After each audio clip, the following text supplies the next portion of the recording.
Committee on Civil Law and Bad Practices. The first bill up this evening. Well, first of all, I'd like to thank Representative Smith and Representative Vogel for the pizza. Thank you very much for feeding us. Very delicious. And Representative Sanders, I will move House File 840 that it be re-referred to Public Safety and Crime Prevention. Representative Sanders. Thank you, Madam Chair. This is right now the Elections Policy Omnibus Bill, and I believe this is the last leg of the policy journey. So we're here today to talk about some penalties that are in the bill, Madam Chair. And I have with me Ms. Strother from the Secretary of State's office if we have any specific questions. Okay. Mr. Gehring or Ms. Mullen, can you tell us which parts of this bill apply to our committee? Madam Chair and members, Section 7 in Article 1 of the bill relates to the use of Department of Public Safety data. And Representative Sanders indicated some penalties, and I might need some guidance from him on which ones to think about. Okay. All right. Madam Chair, it should be Section 8 on page 6. Okay. Under the investigation prosecution portion. But if that's, yeah. Very good. Does your testifier, is she here to answer questions, or is she actually going to came ready to present? Madam Chair, Julie Strother with the Office of the Secretary of State. I would just say one quick thing. If Section 7 of Article 1 is included in the jurisdiction of this committee, that was said, what this does really, it had some language, if you look on 6.11 to 6.15, that talked about the transition time on how we deal with data. That's old language that's not needed. At the end of it, you see it says that the Secretary of State must provide electronic lists to the counties at least monthly. We've taken that at least monthly and moved it into the body on 6.8. So we've gotten rid of that transition language and moved up the requirement. Very good. Thank you. Members, are there any questions? Is there anyone in the audience wishing to testify on behalf of this bill?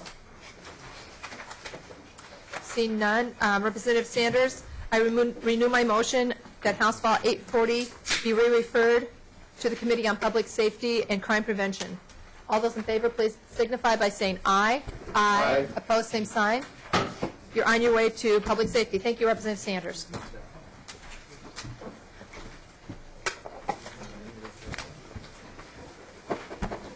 Members, the next order of business is House File 1187. Representative Franson.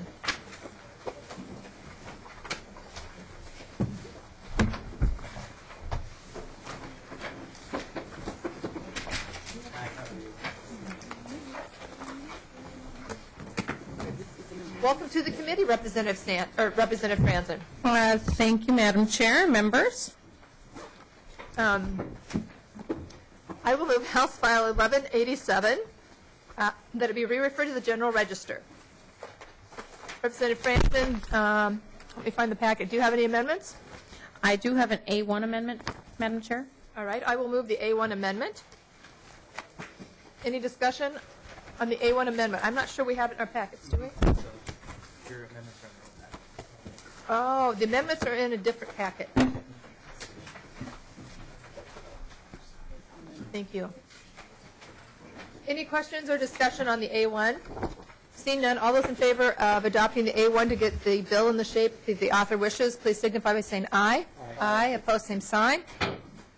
You should be ready to go, Representative Franson. Go ahead and present your bill. Thank you, Madam Chair and members. This was brought to me from a constituent in Otter Tail County. This bill, well, I'm going to allow Ron to describe the actual bill for you because there's quite a history behind equity stripping, and then I'll go on to the situation in my district. Thank you. Go ahead and present your, say your name for the tape and present your testimony. Thank you, Madam Chair and members. Ron Elwood with Legal Aid. This bill actually provides protections for family farmers that are now only available for individual homeowners who are in foreclosure. This is it protects these family farmers from so-called equity stripping scams. And you might ask, what does that mean? And so briefly, I will just quickly explain it. This is really a swindle where speculators, unscrupulous speculators, seeing a large equity stake in somebody's home and somebody in foreclosure, approaches the homeowner, and if this bill passes, it would be a farmer, to say, I can save your home. Here's the deal. You deed me over your property, and in return, I will sell it back to you on a contract for deed or some sort of a rental arrangement until you get back on your feet. These deals are invariably structured to fail, so that once you've given away your home, you don't have any longer the protections of the foreclosure laws in Minnesota, and instead you can be out in 60 days or as little as 14 days if you were renting the property. In 2004, this was a rampant problem dealing with homeowners as the foreclosure crisis was ramping up. At that time, the Governor Palente's office, the Department of Commerce, the Attorney General, and other stakeholders came together to pass what's known as the Equity Stripping Law, Chapter 325N, and this bill simply says a farmer and the farm property, if subjected to the same kind of scam, will now be covered by the protections that we now have in Chapter 325, and I would wholeheartedly endorse the committee to support this bill. Thank you, Mr. Elwood. You're adding some new portions to the already in existence statute on this issue so that it applies to farming as well. And it didn't apply to farming before? Madam Chair and members of the committee, it didn't expressly exclude the farm house, but it also didn't expressly include it. Okay.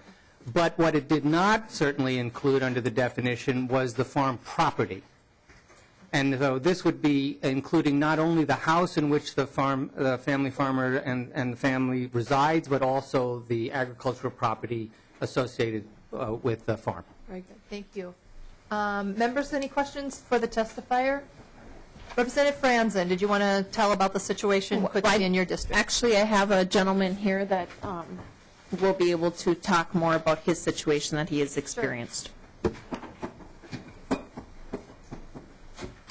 Thank you for being here. Welcome to the committee. If you want to state your name for the record, that would be great. Go ahead with your testimony. Thank you very much. My name is Ken Roseland. Thank you for this opportunity. I am a farmer, northern Pine County, southern Carlton County. I have been a farmer all my life.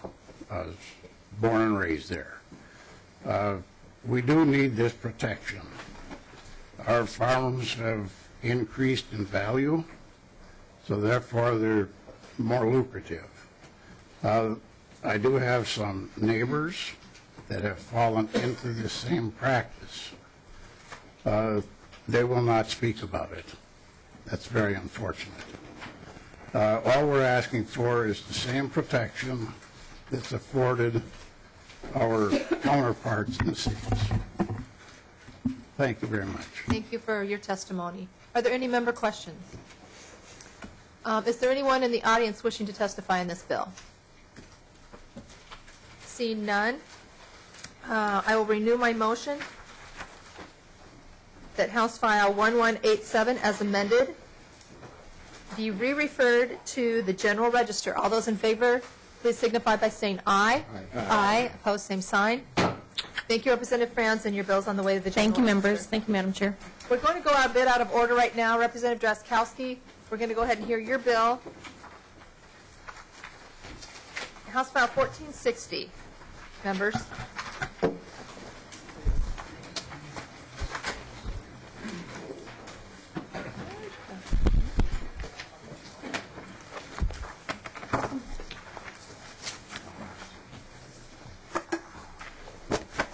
Representative Drazkowski, I will move House File 1460 and recommend that it be re-referred to the Health and Human Services Finance Committee. Thank you, Go Madam. ahead with your bill, please. Thank you, Madam Chair and members. House File 1460 was born out of, at least partially out of an effort that began about a year and a half ago now, when I and other members had some interaction via letter with the Department of Human Services and actually the Commissioner about the efforts put forward around income eligibility of the cases and the individuals who are part of our state's Medicaid system, both MinnesotaCare and Medical Assistance, that comprise about $10 billion per year in state and federal spending. And the state, the Office of Legislative Auditor has conducted at least 2 actual audits on this eligibility effort within our state, had some other unofficial efforts that he has done, and essentially our eligibility auditing efforts in the state have suffered, as of the November 12th of 2014 audit, a very low score. And so what we saw in that audit was that in the area of 17% of the people who are in the programs are somehow ineligible or signed up for programs they shouldn't be or in a way they shouldn't be. Of that, I think about 8% were actually income ineligible for the programs they were in. And members in other states, the 2 most recent are both Pennsylvania and Illinois. They have conducted outside eligibility audits where a vendor from the private sector has used their more robust efforts to go through the medical assistance in Minnesota or the Medicaid rolls in those states and determine whether the people were eligible or not, and then they send back to their state government the list of people who they have determined are very likely not eligible for the programs they're signed up for. So members, this bill has gone through the HHS Reform Committee. Yesterday it was the Government Operations Committee. It's here, and hopefully the next stop will be the HHS Finance Committee. There's one provision that your committee would be especially interested in, and it's a provision we added into the bill about data privacy. And I don't have the current version of the bill in front of me, Madam Chair, but it's on the first page of the bill under Section 1, if I remember correctly. Here it is, line 1.17 through 1.19, Madam Chair. Okay.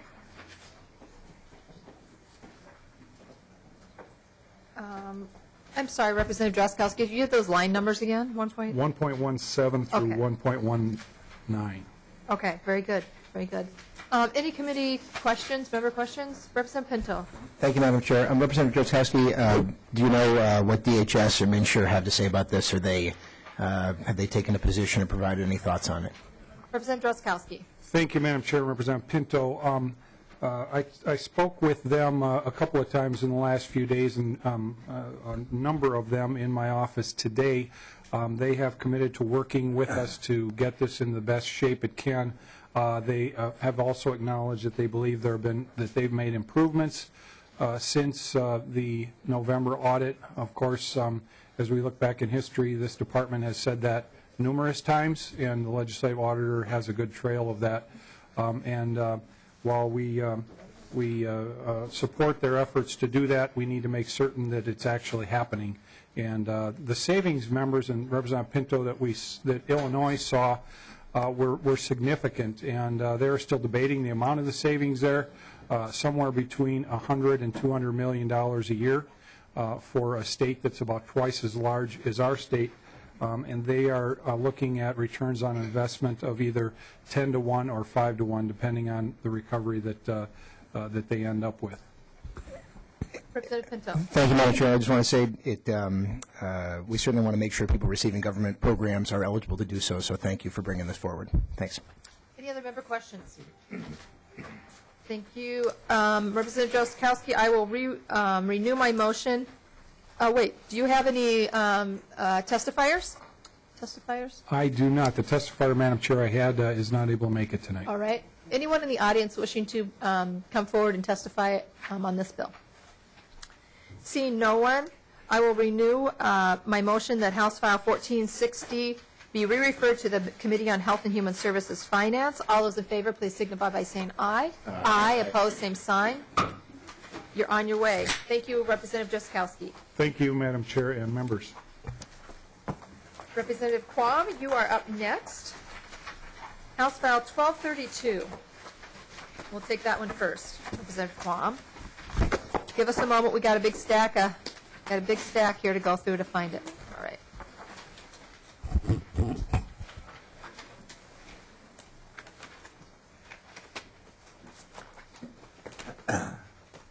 All right, Representative Quam, go ahead with, I will move House File 1232 and recommend that it be re-referred to the Committee on Public Safety and Crime Prevention. Thank you, Madam Chair. And I do have some testifiers available for questions, and I wasn't sure if this committee had a specific section that they were interested in for their peer review. Thank you, Representative Quam. We will have Representative Gehring, or Mr. Gehring, tell us what areas of the bill that we need to focus on.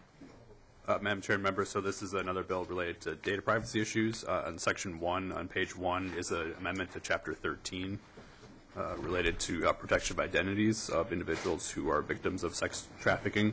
Then additionally, later in the bill, there's a couple of sections that relate to protection of identities, including Section 7 on page 6.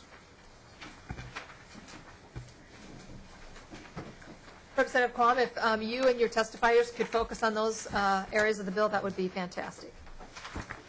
Well, thank you, Madam Chair. And so I'm bringing the testifier down to hit that. But just in general, this bill is an update to conform with different languages, or that are now more prevalent in usage in law, and does contain some additional penalties, of course, which are outside the purview of this committee, and I'd like the specifics on data privacy to be addressed by my testifier. Okay, very good. Please introduce yourself for the committee and go ahead with your testimony. Thank you, Madam Chair. My name is Caroline Palmer, and I'm the Law and Policy Manager at the Minnesota Coalition Against Sexual Assault. We represent 60 sexual assault advocacy programs across the state, and many of them do serve victims of sex trafficking and exploitation. I'll just be brief and just address the two parts that have to do with identity and privacy. The first section does create a limit on the release of law enforcement to protect the identity of sex trafficking victims. Currently in statute, we already have that protection for victims of sexual assault, so it seemed fitting to add sex trafficking victims to that same protection. And the other section actually does address, again, protection of identities for a victim of sex trafficking. Again, in Section 7, it's about expanding records protections. It does protect sexual assault victims already. Again, seemed to make sense to add trafficking victims. Fantastic, thank you. Any questions for this testifier?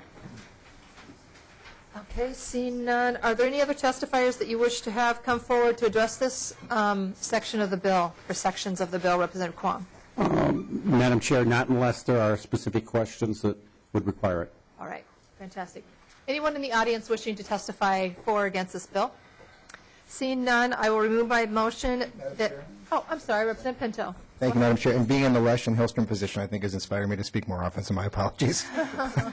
Hopefully a lot shorter than needed. I just, from full disclosure, I was involved in putting this bill together last year when I was a prosecutor before being elected to the legislature, so just wanted the committee to be aware of that, and am fully supportive of and appreciate Representative Quam for his leadership. That's all. Thanks. Thank you for your help with that. And thank you, Representative Quam, and to your testifier, thank you for a good bill. And I will renew my motion that House File 1232 be re-referred to the Committee on Public Safety and Crime Prevention. All those in favor, please signify by saying aye. Aye. Opposed, nay. You're on your way. The motion prevails. Representative Quam. Thank you, Madam Chair. And we'll move on to House File 1271. Thank you, Madam Chair. And again, if needed, we could have someone touch on some bases. I believe what is in the purview of this committee are because we have background checks, and basically the state is providing nearly all the funding that's in here, and because staff has access to the client's rooms, and there is the possible of exposure if a client was preyed upon by staff, it's prudent to have appropriate background checks to ensure, the safety of the clients. And that's why we have it present in this bill. Any member discussion? And again, I believe you said your testifiers would come forward only if needed. Is that correct, Representative Quam?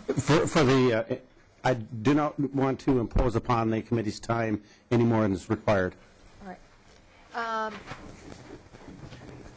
Seeing no member discussion, is there anyone in the audience wishing to testify for or against this bill? Seeing no one, I will renew my motion that House File 1271 be, I don't think I actually said this in the beginning, be re-referred to the Committee on Job Growth, Energy, and Energy Affordability. All those in favor, please signify by saying aye. Aye. Opposed, nay. House File 1271 the motion is adopted, and it's on its way to Job Growth and Energy Affordability. Thank you, Representative Quam. Thank you, Madam Chair and members, for hearing my 3 bills today. Thank you.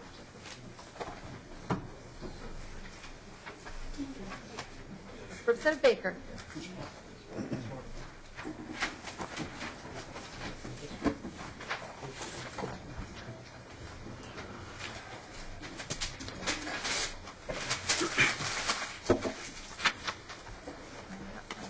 Madam Chair, if I could just address the committee real quick. One of my expert testifiers is actually testifying right now in a room downstairs. Would it be okay if I skip my turn until he gets up here? Would that be all right with the chair or not? Certainly. Is Representative Barrett in the room? Oh, well then let's move. I don't see him, but let's go to Representative Pierson, rather. Thank you, Madam Chair. He's in the room, so we'll do that and come back to Representative Baker's bill. 1936, members. House File 1936. Madam Chair, thank you. Well, thank you for being here, Representative Pierson. And once again, we have another freshman that didn't get the memo about the change in House rules about tweets. First time in any committee. We'll be all here tomorrow. Or, no, they won't be, but I will be.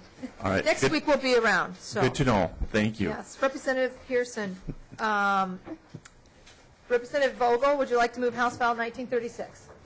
Yes, assuming the treats come. A little black belt. You have pizza. It's something we don't see very often. Also brought to us by freshmen, voluntarily. Without being asked. So, thank you, Representative Vogel. And House File 1936 is recommended to be re-referred to Health and Human Services Finance. Go ahead and present your bill. Thank you very much. Actually, it's very appropriate that this comes very close to the Drazkowski bill. Runs real parallel. In fact, the amended language that's pertinent, I think, to this committee is verbatim the same, and you can find that on line 2.7. This bill is, again, trying to verify eligibility for programs. Specifically, here we're talking about MinnesotaCare, and so this is a little bit of a different way of going about doing that by asking for a request for a proposal from a vendor to provide that service to the state, and then again to the point of the data practices and making sure that all of that information is safe. We've got that language added in 2.7. Great, I appreciate that. Is there any member? Are there any member questions? Representative Pinto. Thank you, Madam I'll just Chair. make it a habit to look over your way. Thank you, Madam Chair. I'm just understanding is this sort of parallel to Representative Drazkowski's bill that we? It is. It's a little different structure. I'm sorry, Pierson. Madam Chair. Thank you, Representative Pinto. Structurally, we're asking for an RFP for an outside vendor. He's asking for an allocation of funds. Sorry, I'm blanking on the word. Maybe that is the word, but. We're not asking for an allotment of funds from the budget. All of the funding for this would actually come from the findings of the savings for getting people off that don't belong on MinnesotaCare. Representative Pinto. Thank you, Madam Chair. So this would be paid for using the savings that the vendor would find, and if so, I guess what if it doesn't, I was trying to think about Then there's no- overage or under and how all that would work. You understand what I'm asking, I think? Pearson. Yeah, thank you, Madam Chair and Representative Pinto. If they don't find any, then they're not compensated. So the vendor will be very careful to select this opportunity or not. Representative Pinto. Thank you, Madam Chair. And if they find a lot, then they keep the whole amount of what they find, or is there some, how does that work? Representative Pierson. Structurally, I believe this is kind of done in a cost savings percentage type of a finder's fee paid as a percentage. Looking at the Office of Legislative Auditor in this specific instance, we've found an error rating of about 17%, which is a great opportunity, again, like you were stating earlier on the Drazkowski amendment, of taking people off the rolls that do not qualify. And this bill contemplates structuring that in a different fashion than Representative Drazkowski's, but it has the same intent. Very good. Any other member questions? Seeing none, is there anyone in the audience wishing to testify on this bill? Seeing no one, Representative Vogel will renew his motion that House File 1936 be re-referred to the Committee on Health and Human Services Finance. All those in favor, please signify by saying aye. Aye. Opposed, nay. The motion prevails. The bill is on its way to Health and Human Services Finance. Thank you, Representative Pearson. Thank you, Madam Chair. Don't come back empty-handed next time. We are going to skip to Representative Barrett's bill now.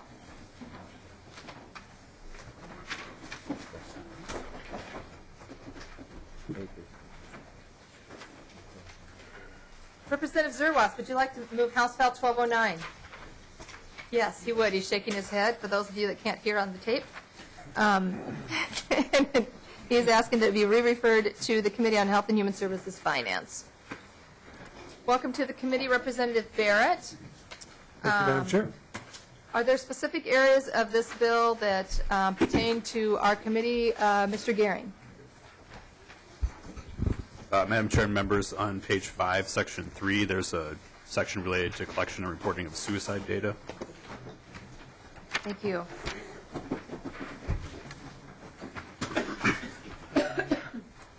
Representative Barrett, then, if you could just speak to section 5. I believe that's what you said, Rick. Yeah, section 5 of the bill.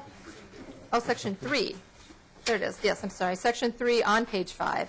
If you could just keep your remarks to that section that applies to our committee, that would be helpful. Thank you very much. Sounds good, Madam Chair. With me today is Sue Abderholden from National Association on Mental Illness, Minnesota Chapter, who would like to speak to this section. Very fine. Thank you for being here.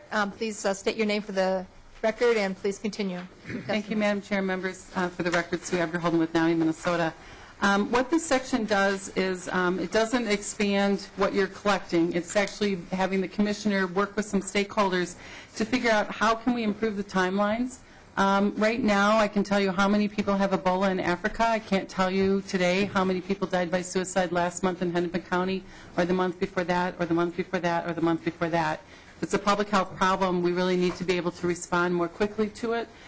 So this would have the commissioner work with the stakeholders to figure out how can we improve the timeliness, what about the quality of the data. The Center for the Minnesota Violent Death Reporting System is actually working with states to figure out a better way to do that. And then come back actually in 2016 with a report. So it doesn't open up access to any existing data. It really is to try to look at how can we do this differently so that we can use that data to actually reduce the number of deaths in Minnesota, which actually has been rising over the last decade. Thank you for your testimony. Do you have specific data sets that you would like to be collecting data on, or are you already collecting a certain amount of data? How is this working? Because we want to make sure that we identify the data that you are collecting and what it's going to be used for. Madam Chair, members, currently the Department of Health does collect suicide data as part of the mortality data, how many people died by suicide or accidents or heart disease. So that data is already being collected, and what we want to do is see if we can have kind of a better and faster data collection system. So again, this isn't expanding it in any way. It's a group that's going to look at it and come back to you. And Ms. Abderholden, is that correct? Yes. Yes. Ms. Abderholden, is there any personally identifying information in the data that you collect? Madam Chair, I know there's someone from the Department of Health who might be able to answer that better than I can. Okay, that'd be great. Come on down.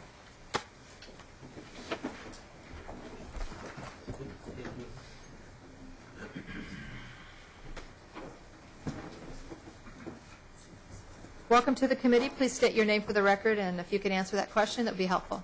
Thanks, Madam Chair and members. Mark Kindy, Minnesota Department of Health Injury and Violence Prevention Program.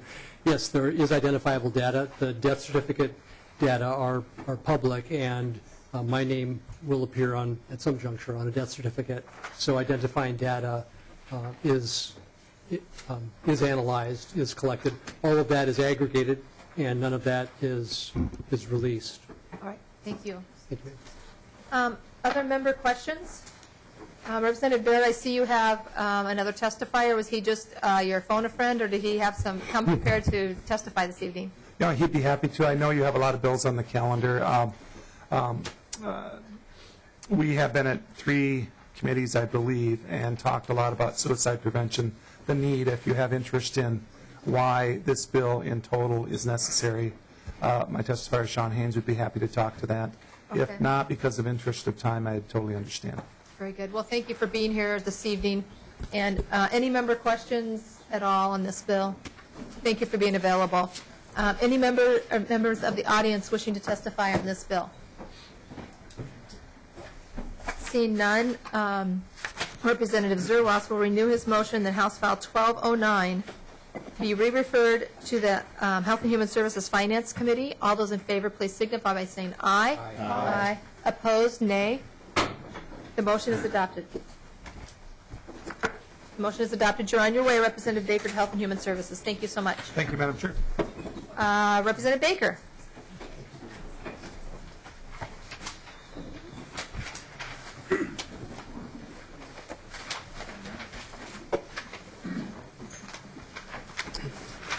Welcome to the committee. Thank you very much, Madam Chair and committee, and again, thank you for allowing us to be reassigned tonight. And as a freshman, I'm sorry I let you down as well. I will make it up somehow, I promise. Okay, very good. Cupcakes are good. Yeah, okay. Again, Madam Chair and members of the committee, I bring to you House File 1652. This is a bill that talks about the prescription monitoring program, which is, I think, a very good program. It is used in a lot of states. I have learned very quickly, both from a personal experience a few years ago to also when I arrived here at my office in this wonderful life that we are living in now, how important and how critical information is to give good information to see if programs actually work. So what this file does, this came to me from the department, actually the Board of Pharmacy brought this to me after the legislature wanted more information on how this stuff is really working. How is the system, how is the program working? And through this journey, we have, and I have, learned a ton. I've learned how important information is to move too quickly, too fast, and how much is appropriate from a patient's rights standpoint. And today, Madam Chair, the bill in front of you, I'm also including, there should have been an amendment with this as well. That was included into the packet. So I want to strike, as you'll see the amendment, the A2 amendment, modifies it and basically takes out the part of the patient consent that was originally stricken from the bill. We want that put back in so that prescribers and pharmacists are going to use the law as it is today.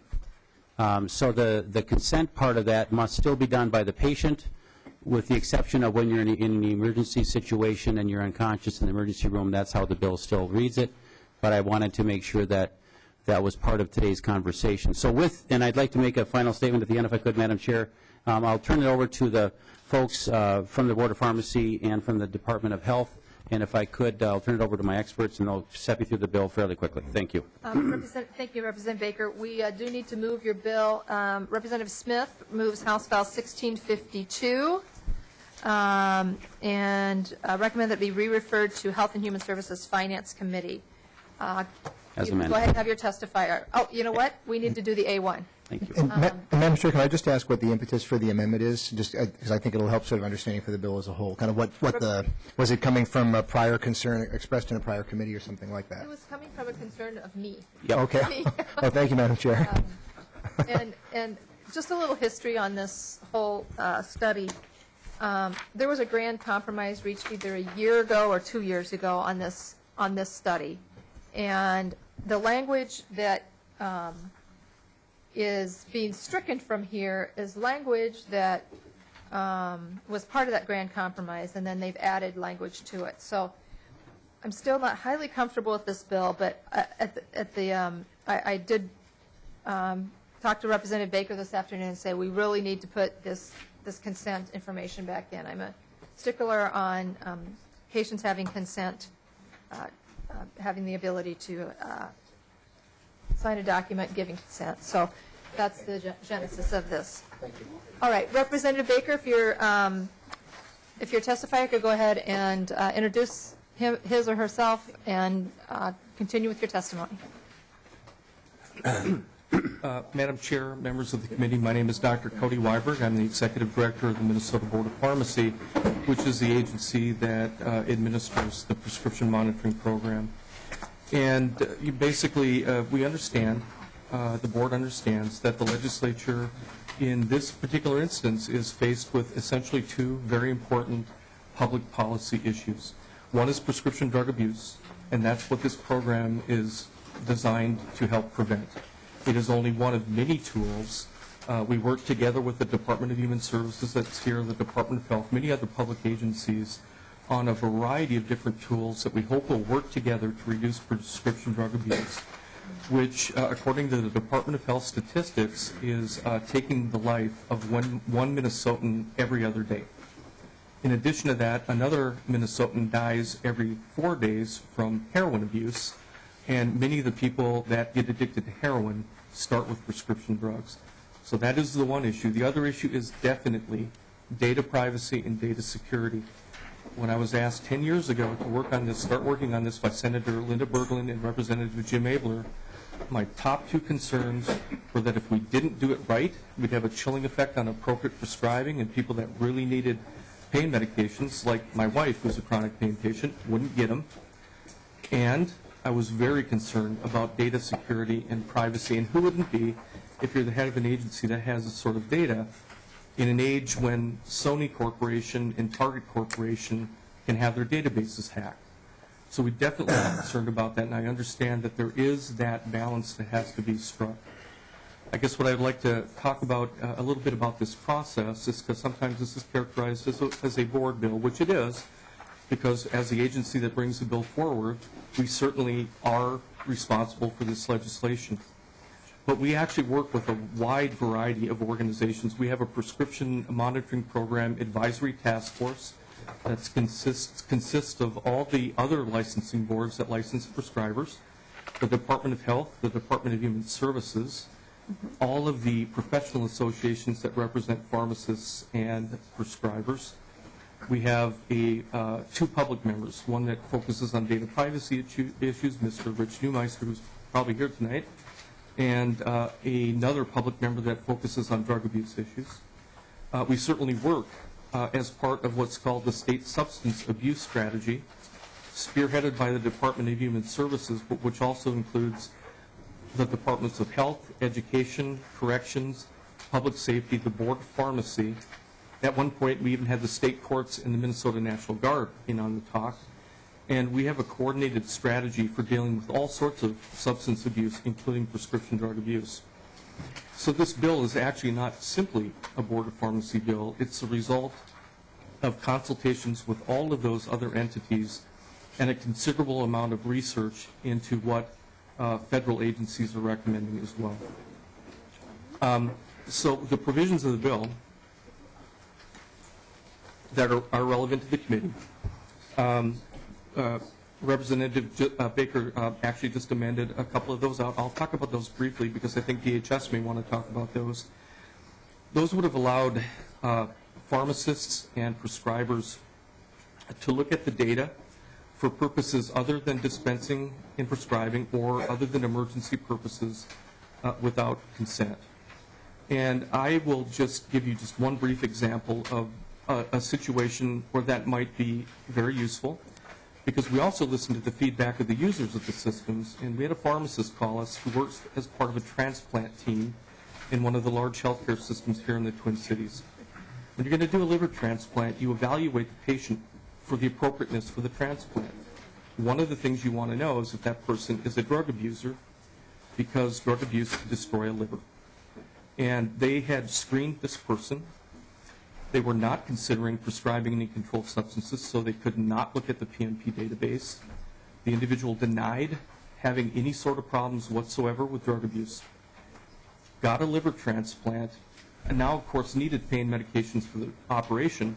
When they looked in the database, the individual had been abusing controlled substances containing Tylenol, which are particularly damaging to the liver, right up to the day before the operation.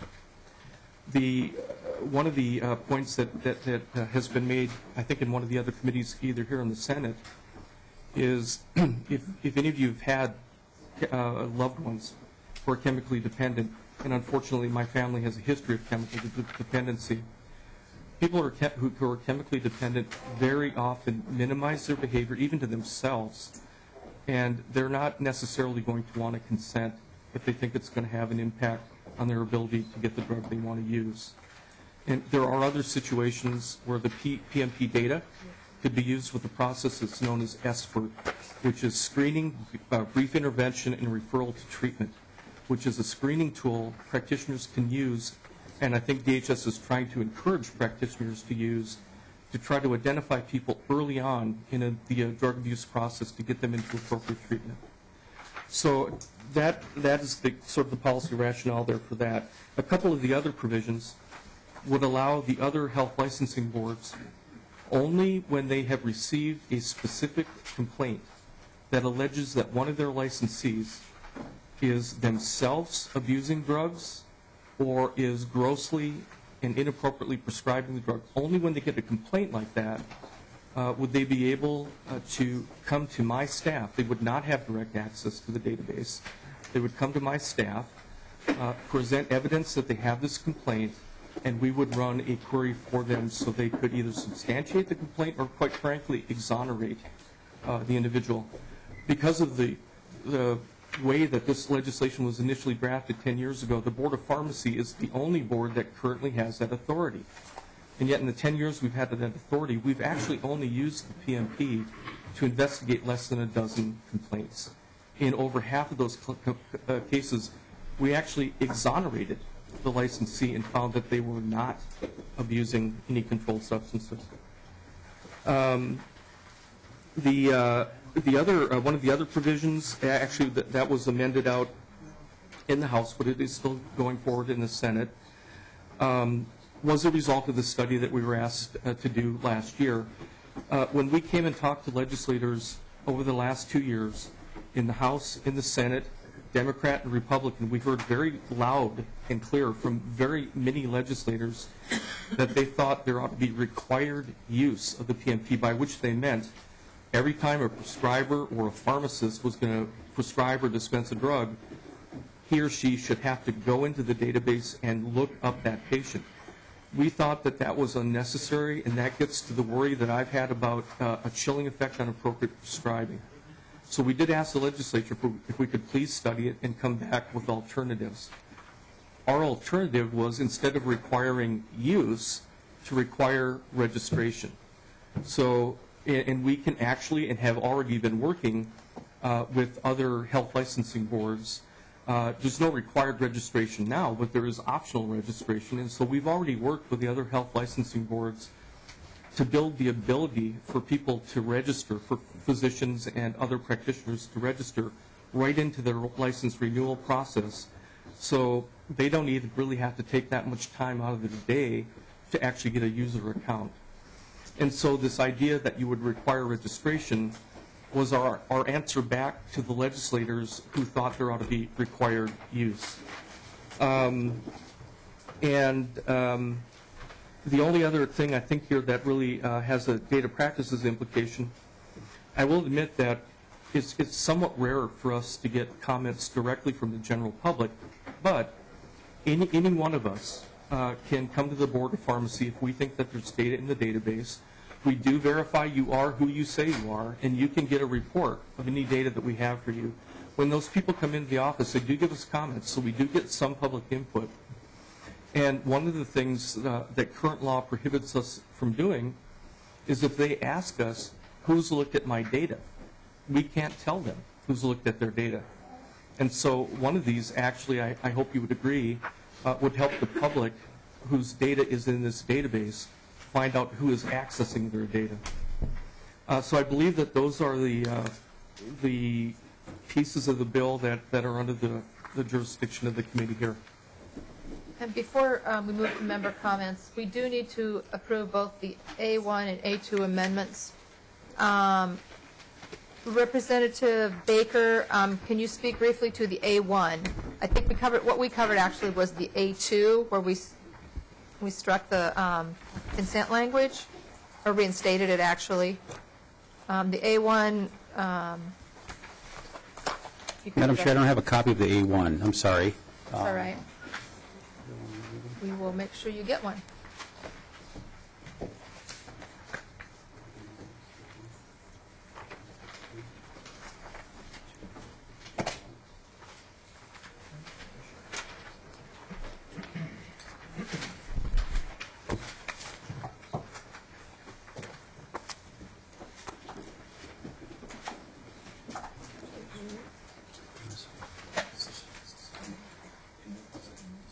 This is the Senate.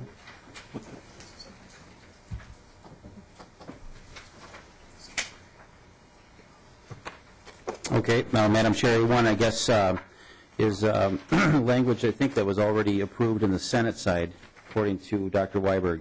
Only permissible users, actually, well, it just explains it there. So I guess I do add it as a friendly amendment to the bill to get it to the way I'd like to have it. And before we approve both amendments, I just want folks to know that the A2, didn't make the 24-hour rule, but I'm asking members if it's okay to waive that. Is there? Do I have to vote on that? No. Is there any objection to allowing that? All right. Then the chair says that that's what we're going to do. Thank you. Let's go to the A1. All those in favor of adopting the A1, please signify by saying aye. Aye. Opposed, nay. The A1 is adopted. We're on to the A2, to House File 1652. All those in favor of approving the A2, please signify by saying aye. Aye. Opposed, same sign. Both amendments are on the bill. Again, Representative Baker, my concern here is that, again, this grand compromise was reached just a year ago, and it seems like the changes are being rolled back simply because some people didn't get what they want and they're taking another stab at it. And that's not the way I think we should operate around here. So with that, I would open it up to member discussion. Is there anyone that has a question on the bill? Representative Applebaum. Thank you, Madam Chair. Members, this question is for either Dr. Weiberg or Representative Baker. I understand there were a controversial provision or controversial provisions that were discussed during this bill's last committee hearing in HHS reform a couple days ago. My question is, which issues raised controversy, and have the concerns been addressed by any means? Representative Baker. Thank you, Madam Chair, and Representative. I think that what was stricken, and again, the bill you're looking at here has my oral amendment already corrected in this, and that was requiring doctors, prescribers, to create a login into the PMP program. That gave them until the end of this year or maybe the beginning of next year or something. It required that all prescribers had at least to have a user account and a login on the PMP program. It did not require them to use it. It required them, though, to have a login. I decided after listening to people that that was controversial. I didn't think that they needed it yet at this point. It didn't make that big of a deal. So I removed that as to hearing Representative Liebling and I had conference afterwards, and I think I listened to people. And that's what I'm kind of learning as I go through this process, is that bills are meant to go through these processes like this to make them better. And I think to make them stronger and protect people and do the outcomes we want. So that specifically, Representative Applebaum, that's what happened in that case, is I removed that with an oral amendment to not require docs to log in and create an account. Thank you, Representative Baker. Representative Applebaum, did you have any further questions? One further question, Madam Chair, and again, this can be for either Dr. Weiberg or Representative Baker. As far as the amendments that were just adopted, do those in any way address the concerns expressed during the last committee hearing? And before you answer that, I know Representative Liebling raised several concerns, and so if you would want to address some of those, that would be great, either you or Mr. Weiberg. Yeah, yeah. Mr. Weiberg. Yeah. Madam Chair, Representative, basically, one of the amendments today, the A2 amendment, did address some of her concerns, and those were concerns for allowing prescribers and pharmacists to look at the data in non-emergency situations, non-dispensing, non-prescribing situations without consent. And so it addressed that. There was, and I'm afraid, sorry, but when I did the summary of the bill, I did forget one other very important data practices piece that is also controversial, and that Representative Liebling has had concerns about. One of the really appropriate criticisms that we have had for this program is that we haven't evaluated it. But up until last year, up until the last session, even though this program's been in place for 10 years, we've never been allowed to keep more than 1 year's of data in the database. And it's simply not possible to do a trend analysis and to do an evaluation with only 1 year's worth of data. So last year we went to went through this process. We asked the legislature if for internal purposes only, my staff could have access to identifiable data for a 4-year period of time so we could do a trend analysis. Anyone else, any prescribers, any pharmacists, would only still have access to 1 year's worth of data, but internally we wanted identifiable data for 4 years so we could do our studies.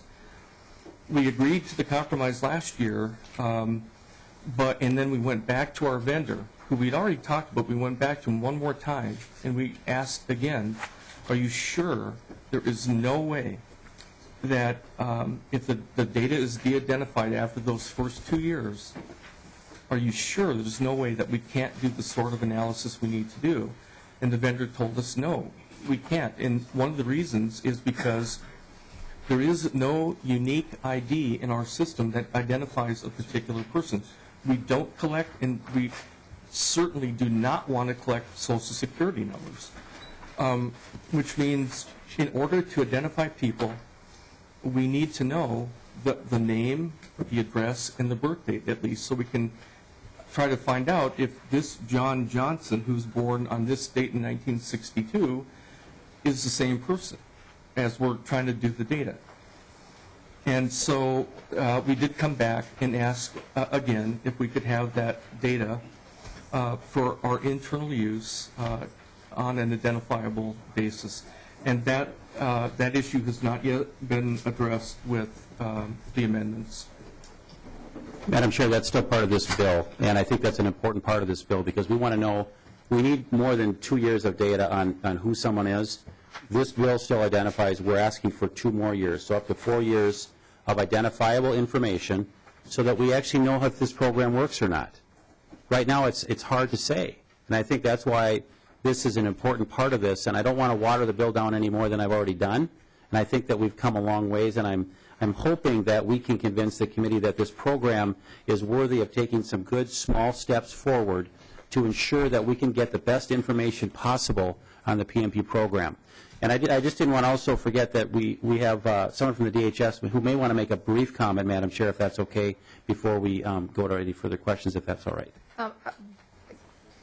Before we do that, Representative Baker, Mr. Weiberg, on page 4, it looks to me like you're expanding who this data can be shared with. And that too is troubling, excuse me, to me, especially since it's identifiable data. But if there's someone, I don't know if you want to address that and why that would be necessary to expand who this data is shared with. Sorry. Would that be lines 4.15? Yes. Okay, so one of the things that has been suggested to us, and this is one of the issues I believe that DHS is going to want to speak to, is that language refers to the ability of the other health licensing boards, the boards that license prescribers, to be able to request data from our PMP program. They won't have direct access. We don't want them going on fishing expeditions. But if they get a bona fide complaint alleging that a specific physician or nurse practitioner or something like that is themselves doctor shopping or themselves consuming drugs in a way that could be dangerous to their patients, they would be able to bring that complaint to us, and we would be able to give them that data. The current way that they would have to do that is if that person did not want to give consent or did not want to cooperate. Let's say the allegation was that the nursing board was investigating a nurse who was supposed to be doctor shopping. They would have to ask that nurse, what pharmacies have you gone to? If the nurse lied to the board and would not sign a consent, they'd have no idea the pharmacies that nurse went to. And they really could not investigate it. It's been suggested by others that they just subpoena the data. You can't issue a subpoena if you don't know who to issue the subpoena to. So that's really what that language is about. It's really it's not wide open. They would have to have a specific complaint. The other type of complaint, and this is what I think DHS would like to speak to, and they have a lot more information than I do because of the work they do, is if, for example, the Board of Medical Practice would get a complaint from maybe DHS that in their review of Medicaid and MHCP data, it looked like this prescriber was very inappropriately prescribing. And they sent that complaint to the Board of Medical Practice. The Board of Medical Practice then, with that complaint, could come to us and get data. And the reason that that's important is DHS, and I used to be the DHS pharmacy program manager before I moved into this role, only has data for the claims that they pay. They have nothing about cash data. And many people who are addicted to prescription drugs learn very quickly not to have their insurance pay for it. They pay cash. And they have no access to that data. Well, they do now because they have access to the PMP data. But ironically, if they look at that data, all they can give to DHS is their own claims data. Because of the way it's written, they can't give the PMP data to, say, the Board of Medical Practice. So that's what that piece is about. Thank you. Before we go to, we have a couple member questions before we go to the other testifier. Representative Pinto. Thank you, Madam Chair. So a couple of things. One is, Representative Baker, you talked about the data retention period and being 48 months, and I'm looking at 3.15. Had you intended to have that line then say data retained beyond 48 months must be de-identified, or is there another place, the 48 months? I don't see that reference to the time limit anywhere else in the bill. I'm just trying to understand that. Representative Baker. You want to address that? I think it was a 2-year window, right? Actually, I believe. Madam Chairman, I have Dr. Weiberg respond to that for me. Dr. Weiberg. I'm actually having my PMP manager come down here. This only contains part of this section. I believe there's another portion of the law that might not be recreated in here that already says we can only keep it for 48 months. Oh, I'm sorry, it is in here. I'm sorry, it is in here. It's on line 3.16. It says the board shall not retain data reported under subdivision 4 for a period longer than 4 years from the date the data was received. Thank you, Representative Pinto. Thank you, Madam Chair. Okay, and then another question on page 4, line 4.9. I'm wondering, there's a word, this is going to seem technical, but I think it makes a big difference. There's the word or in line 4.9, and I'm wondering, is that word or, is that a typo, or is that word supposed to be there? And if the word is supposed to be there, then we've got a pretty massive broadening of access for licensed pharmacists. I'm wondering if the word or is not supposed to be there. If it, well, I'll let you answer that first, and then I will go on. Yep. Madam Chair, Representative, the or is supposed to be there, but if you take a look at the language on the other side of the word, it says, or when consulted by a prescriber who is requesting data in accordance with Clause 1. This is sort of a technical thing. Right now, one of the first changes we made, because we actually do try to be responsive to the users of the system as well, the original version of this law did not allow prescribers to have delegate accounts. And we immediately heard from prescribers, you know, why can't my nurse look this up for me while I'm actually seeing patients? And so if you go back to what a prescriber can do, you know, a prescriber or a delegate, it says agent or employee of the prescriber, we call those delegates, can look at data for those specific things. And so in essence, this extends that delegation to pharmacists. They can only look at the data when the physician asks them to look at that. We didn't really want pharmacists who, in their own right, can sign up to have user accounts to also be having delegate accounts as well. Representative Pinto. Hey, Madam Chair, but I think in that case the or has to go, because the way this is written is the licensed pharmacist gets it when it's necessary or when consulted by a prescriber who's requesting data. So the concern I have, and I think what you just said means the or needs to be taken out, because if the or is in there, now you've got a situation, look at the stricken out language, where it's when access is necessary beyond the extent to which the information relates specifically to a current patient for which the pharmacist is providing pharmaceutical care. I don't know if members of the committee understand what I'm saying, but I think that word, what you've just said, I think the word or would have to be taken out, because if it's in, those are two different ways pharmacists get access. One is consulting with physicians, and the other one is if it's quote-unquote necessary. And that makes me uncomfortable now that we're going beyond situations where you've got a current patient, pharmaceutical care, and the patient consenting to access. Mr. Weiberg, or Dr. Weiberg, I'm sorry. Let me take one more look at this. What's your take?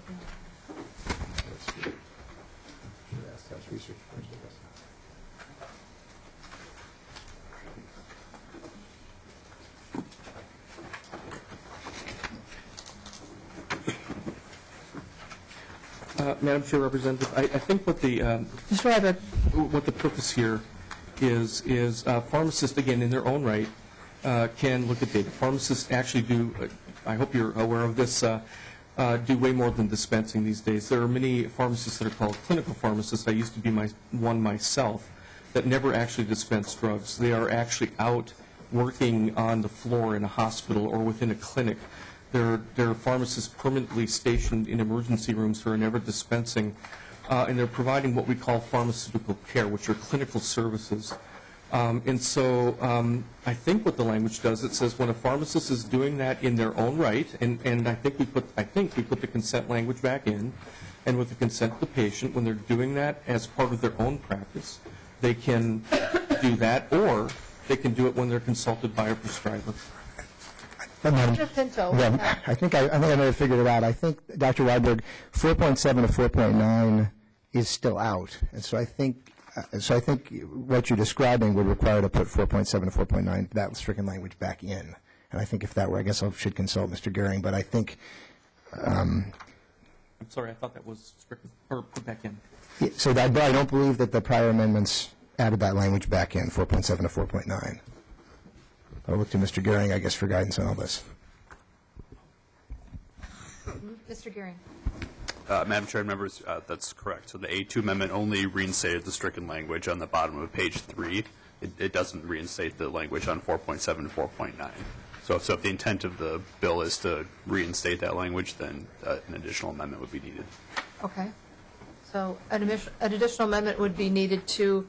So Madam Chair, the amendment would be on lines 4.7 to 4.9, reinstate the stricken language. And I would make that motion, Madam Chair. Thank you, Representative Pinto.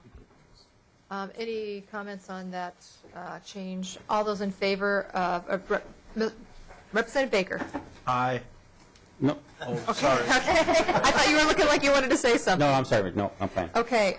So all those in favor of reinstating the stricken language on 4.7 through 4.9, please signify by saying aye. Aye. Opposed, same sign.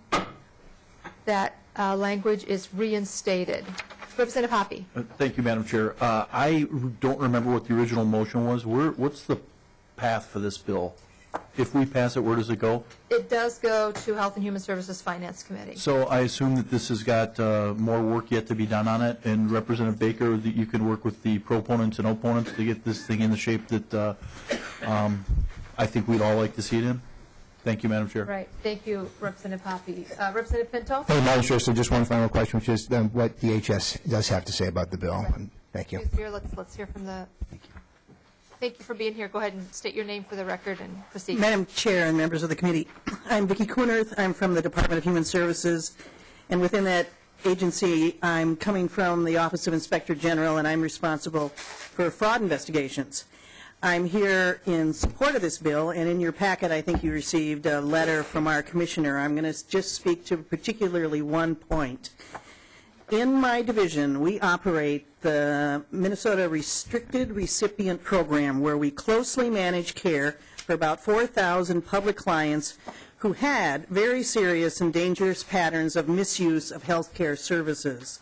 The large majority of this misuse is drug-seeking behavior, often through emergency rooms or going to multiple prescribers for similar controlled substances. We have been given very limited but specific access to the PMP to get a much more complete picture of all the pharmacists, all the prescribers, and all the drugs these public clients are using. And from that, we can select who to place in this program and to manage it. As Dr. Weiberg mentioned, our DHS billing system has just the drugs we've paid for.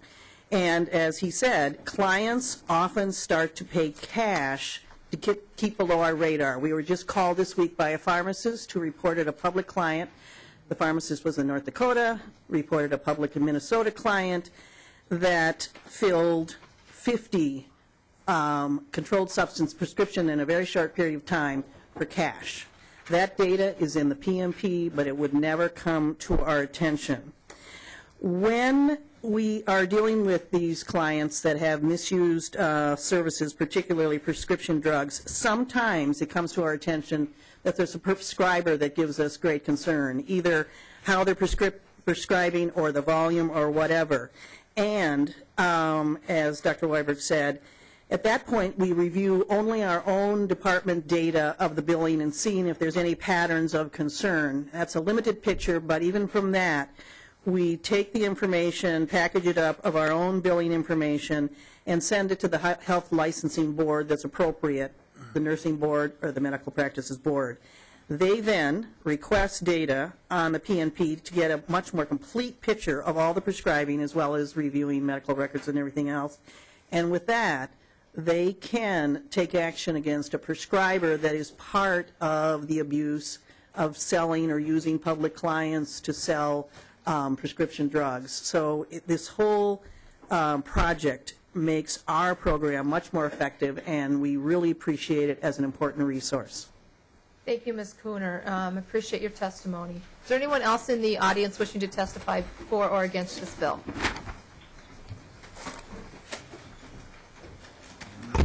Welcome to the committee. Please state your name for the record, and please keep your testimony pointed to this as pointed as possible. Thank you. Thank you, Madam Chair, members of the committee. My name is Twyla Braze. I'm president of Citizens Council for Health Freedom, and we have been in opposition to this program, this monitoring program, since the very beginning. One of my concerns about moving this bill forward in this committee would be that we haven't really managed to take anything out in the Senate side, and therefore I have some concern that even with the good things that have been taken out through this committee, that will all just be put back in. And so I'll tell you that when I look at this bill, I look at mission creep. So we were here at the very beginning when it was said that this would never be used for law enforcement, never be used to look, never be used for research. It was only going to be used for a practitioner to look into the system and see whether or not they should prescribe these drugs for their own patients. And now we're going to, the intent here in this bill is to be able to essentially do research on people for 4 years. Longer if they maintain themselves in the system longer. A lot of people are in this system. I believe that I heard a number was something like 1.8 million people, and there's something like 6 or 7 million prescriptions that are in here. And so they would be able to be used for research during that 4-year period of time, and there would be assessments and assumptions made because I think it was Mr. Weiberg who said something like, well, we would be able to see if it works. Well, what would you compare that to see or know whether it works? And so I'm not sure where that goes with that research. And then we just look at it as, being used now for fighting crime. So the part where it says on page 3.8, where it has crossed out or substantiate, this was never going to be allowed to substantiate, but now it would be. And when it says on page 4.19 that they would be looking for what would constitute a crime, and this is what they told us would never be done. And so, as I said, this is mission creep.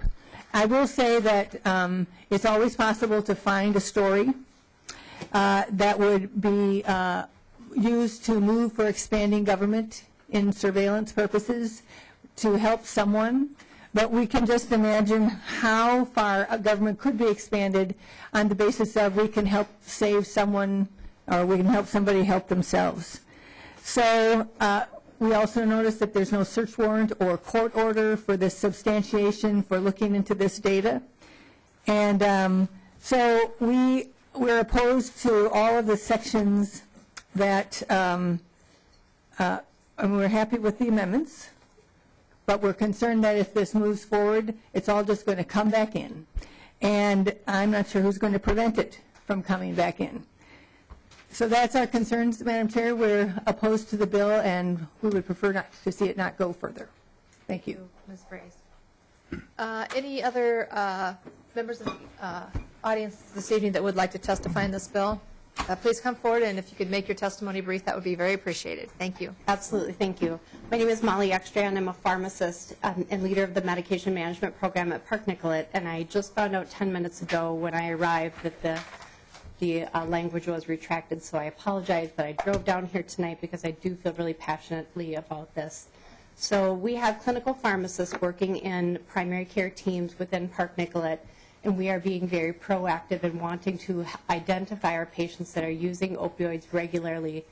As we know, opiate use is a public health problem and an epidemic not only in our state but nationally.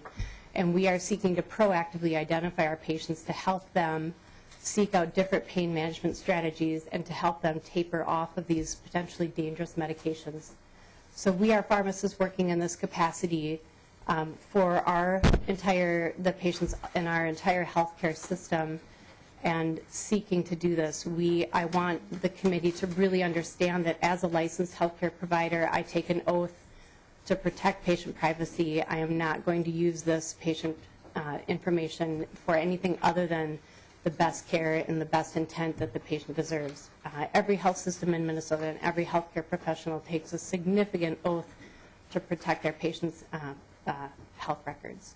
So thank you for the opportunity to testify. I would really, really like the opportunity to be able to access the PMP to help our patients be safe and get off of some of these medicines. And the reality is that some patients don't know what they don't know. and they are really a danger of an adverse drug event, and I want to do everything that I can in a pharmacist capacity to help our patients. Thank you so much. Thank you for making the trip down here to the committee. Appreciate your testimony. Any other member questions? Seeing none. May I make a closing statement, Yes, Madam you may, Chair? Representative Baker. So sorry. Go ahead. No, that's okay. Because I know this is not an easy decision. And I really appreciate the ability to present this to the committee. The bill is not perfect, and I will keep working on this if you're allowing me to take it forward. I think that we've stricken out some very important parts of this that make it more palatable. It is important, and it's important to me, but I believe in the program. I know I'm a freshman, and I probably walked into a kind of a nest here, but I'm loving it because it makes it a better program, and it's still very personal to me. And I want this to have the light of day to make sure that we can, very small steps, make this a better program going forward. And again, I would wholeheartedly appreciate the support to let it go to the next step. Let's keep working this through. I appreciate the amendment already offered up that we will be happy to do that. So I do hope that we get the support of the committee, and thank you, Madam Chair. Thank you, Representative Baker. My real tendency here is to lay this over.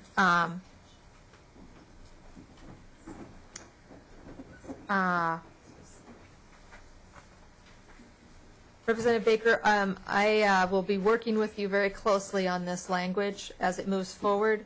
I don't like this bill, I have to tell you, because of the reasons that we've talked about this evening and that were talked about in the previous committee. I would also like to hear your guarantee that if we don't reach consensus that this bill won't go any further. I have that. You have my support on that, All right. Madam Chair. With that, I will renew my motion that House File 1652 be re-referred to the Committee on Health and Human Services Finance. All those in favor, please signify by saying aye. Aye. Aye. Opposed, no. The bill is on its way. Thank you very much. Thank for you. your time. Representative Peterson, 1614. For what? 1640, sorry.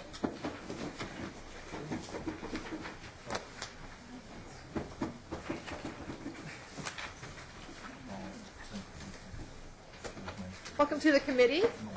Thank you, Madam Chair. And I don't see any amendments in the packet, is that right? That is correct. All right.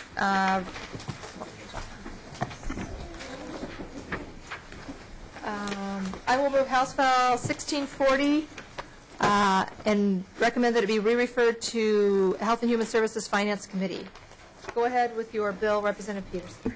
Thank you, Madam Chair. And I just want to request, I guess, which purview of the bill, which part of the bill is in your purview so we can address that. Certainly, if House Research would like to help us out with that, would be perfect.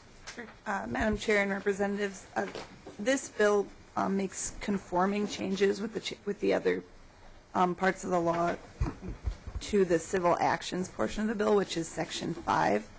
And this allows the county attorney to, or the state to go after somebody for reimbursement. And so it's just changing the language in that part of the bill to conform with the other changes. All right. Oh. And there's also data provisions in Section 1. So Section 1, there's some data provisions. I think, again, though, those are conforming changes related to the language as it's been changed throughout the bill. All right, thank you. Representative Peterson, if you want to go ahead based on those comments, that'd be great. Thank you, Madam Chair and members. Basically, this bill is related to disability parent fees and eliminating those parent fees. And so I think some of this information relates to how it may no longer be relevant to provide that information because they're no longer paying the fee to a certain degree. And as far as the civil actions go, provide evidence of the child's health care coverage, including medical assistance. And it sounds like so that the language is consistent with the law. is really how the changes are important. Thank you. Do you have a testifier that wishes to address these areas of the bill? I do have Steve Larson here with ARC Minnesota that, has been very involved with disability components, and I don't know if you'd like to add anything to that, Mr. Larson. Mr. Larson, welcome to the committee. If you could state your name for the record and continue. Madam Chair, I'm Steve Larson with the ARC Minnesota, and I think Representative Peterson described the purpose of the bill, and so if the council has further questions that we can address, but we were just trying to conform with the elimination of fees to make it consistent. Are there any committee questions? Seeing none, is there anyone in the audience that wishes to testify on this bill? Seeing no one coming forward, I will renew my motion that House File 1640 be re-referred to the Committee on Health and Human Services Finance. All those in favor, please signify by saying aye. Aye. Opposed, nay. The motion is approved. House File 1640 is on its way to Health and Human Services Finance. Thank you, Madam Chair and members. Thank you. Okay, we have an Atkins bill that's going to be presented by Representative Hoppe. Thank you, Madam Chair and members. I will move House File 1167. And this House file will be re-referred to Transportation. Thank you, Madam Chair and members. Briefly, this is to allow deputy registrars, the people that do the driver's license, that give us our driver's licenses, to allow them to move to electronic storage so they don't have so much paper around. Sounds like a good bill. Do you have a testifier there that has planned to testify or just here to answer questions? He's here to answer any needed questions. All right. Do members have any questions for the bill's co-author or the testifier? I am assuming that you'll be applying the same data privacy provisions to the electronic versions as you were applying to the paper versions, correct? Madam Chair and committee members, for the record, Jim Hurst on behalf of the Minnesota Deputy Registrars Association. That is correct, and we are regulated by the Department of Public Safety, and the language directs the department to create those standards for us, which we would abide by. Any member questions? Seeing none, anyone in the audience wishing to testify for or against this bill? Seeing none, Representative Hoppe would like to renew his motion that House File 1167 be re-referred to the Committee on Transportation. All those in favor, please signify by saying aye. Aye. Opposed, nay. The bill is the bill is on its way to Transportation Committee. Thank you, Representative Hoppe. Thank you, Madam Chair and members. Okay, Representative O'Driscoll is on his way. Members, you can get out of your packets House File 953.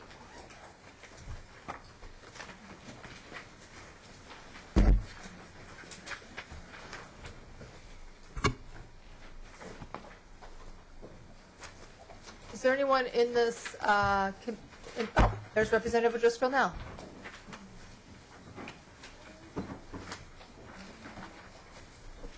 Welcome to the committee, Representative O'Driscoll. Thanks for rushing down here. It's actually up, I thank you anyhow. I will move House File 953, recommend that it be re-referred to the General Register.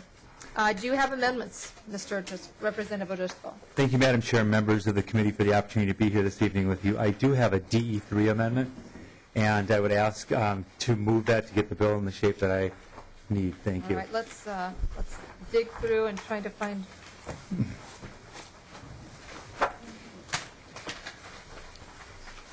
Okay.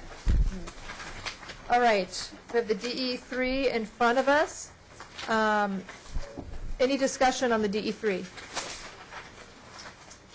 Seeing none, all those in favor of adopting the DE3 to get it in the shape that the author wishes, please signify by saying aye.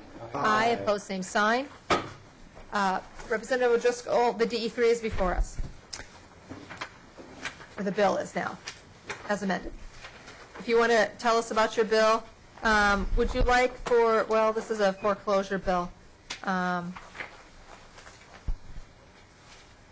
Ask House Research. It looks like there's really only couple simple changes. Representative Driscoll, go ahead and explain what you've got. Thank you, Madam Chair. You're correct. It's a rather straightforward bill. What it does is it provides clarification on the process of publishing notification of mortgage foreclosures by advertisement here in the state of Minnesota.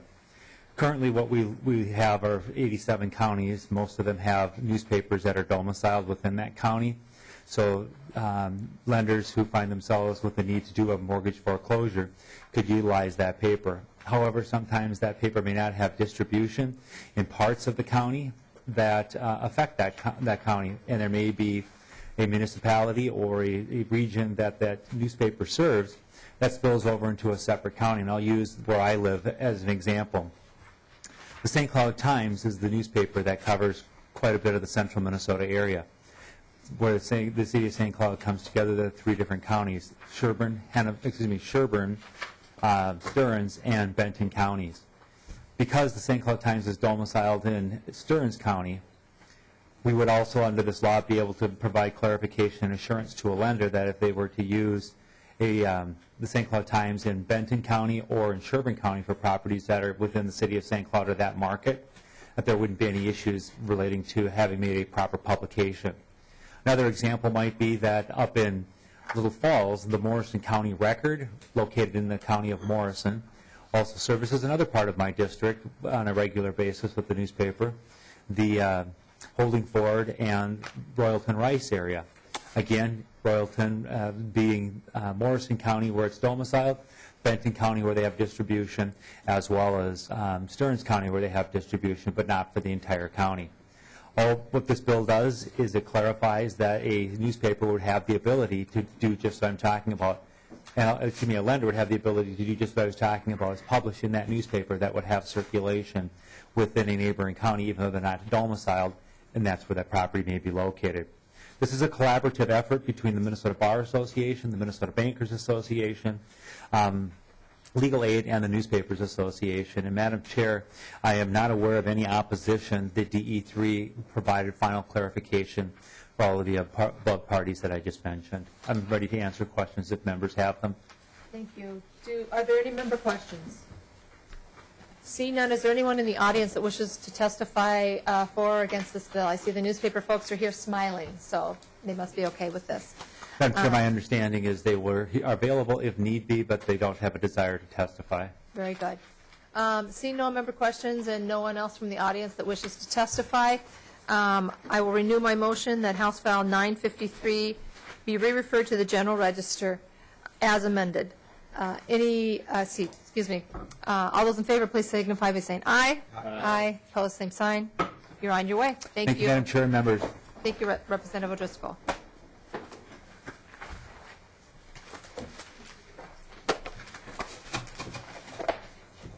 The next bill is Representative Loon, House File 328.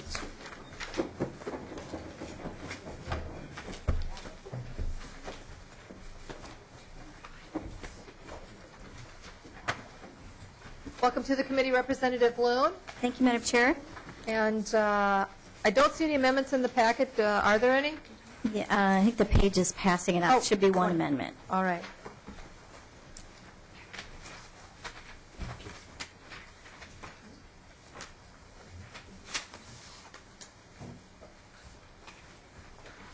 I will move House File 328 before the committee and recommend that be referred to the Job Growth Energy Affordability Committee. And we will first look at the A1. The A1 is before us. Do you have any comments on the A1, Representative Loon?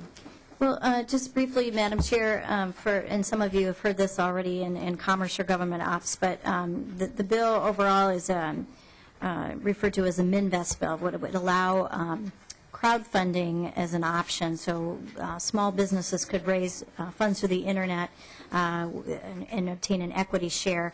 And with me is Tom Loonan with Winthrop and Weinstein.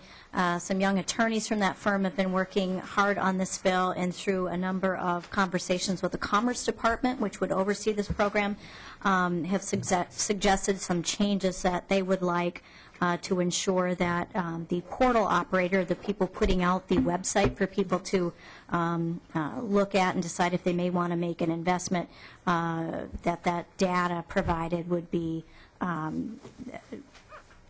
privacy protections for that. So that is the purpose of the amendment. Thank you, Representative Loon. Are there any comments or questions on the amendment? Seeing none, we will, all those in favor of adopting the A1 onto House File 328, please signify by saying aye. Aye. Opposed, same sign. The A1 has been added. Any member questions about Representative Gruenhagen? Well, just real quick. Thank you, Madam Chair. Yeah, like there's different sites where you can go and raise money with this, you know, for a project that you have, whether it's individual or business, and on the website. So this would do what? Representative Loon. It would control that information? Thank you, Madam Chair and Representative Gruenhagen. You know, for any really technical questions, I'll refer to Mr. Loon. But basically, right now, under securities law, you cannot raise money over the internet. So you know there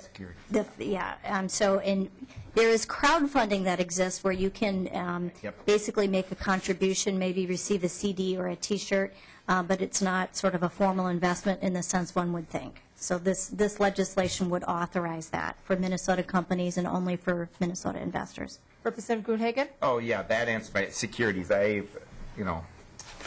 that clarifies it. Thank you. Thank you. Any other member questions? Representative Pinto. Thank you, Madam Chair. So, Representative Loon, at this point, is the Department of Commerce supportive of it with those changes? Do you know what their thoughts are? Representative Loon. Thank you, Madam Chair, Representative Pinto. Discussions are ongoing. I think we have basically resolved all of the issues with perhaps a couple of, and that is the level of investment that would be allowed.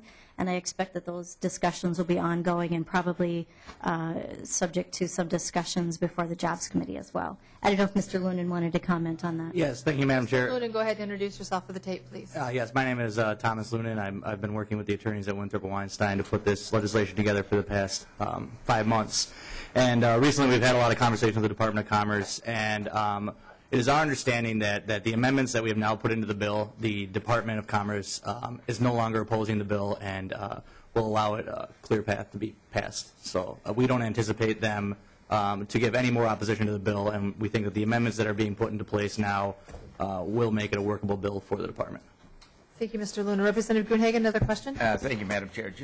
So if I'm an investor in this, what guarantees that I have that it's not a scam? Is there approval process to be able to put it out onto the internet, or how does that work? Oh, Mr. Loonan. Yeah, thank you, Madam Chair. Representative, there is a process in place now where what happens is the portals will have to register through the Department of Commerce. The business themselves will have to show that they are a legitimate business, and then the businesses must provide certain disclosures that are to be published on the website. These include the business plan, financials of the business, and just we put as many protections in place to allow the consumer to be aware that the business they're investing in is a legitimate business.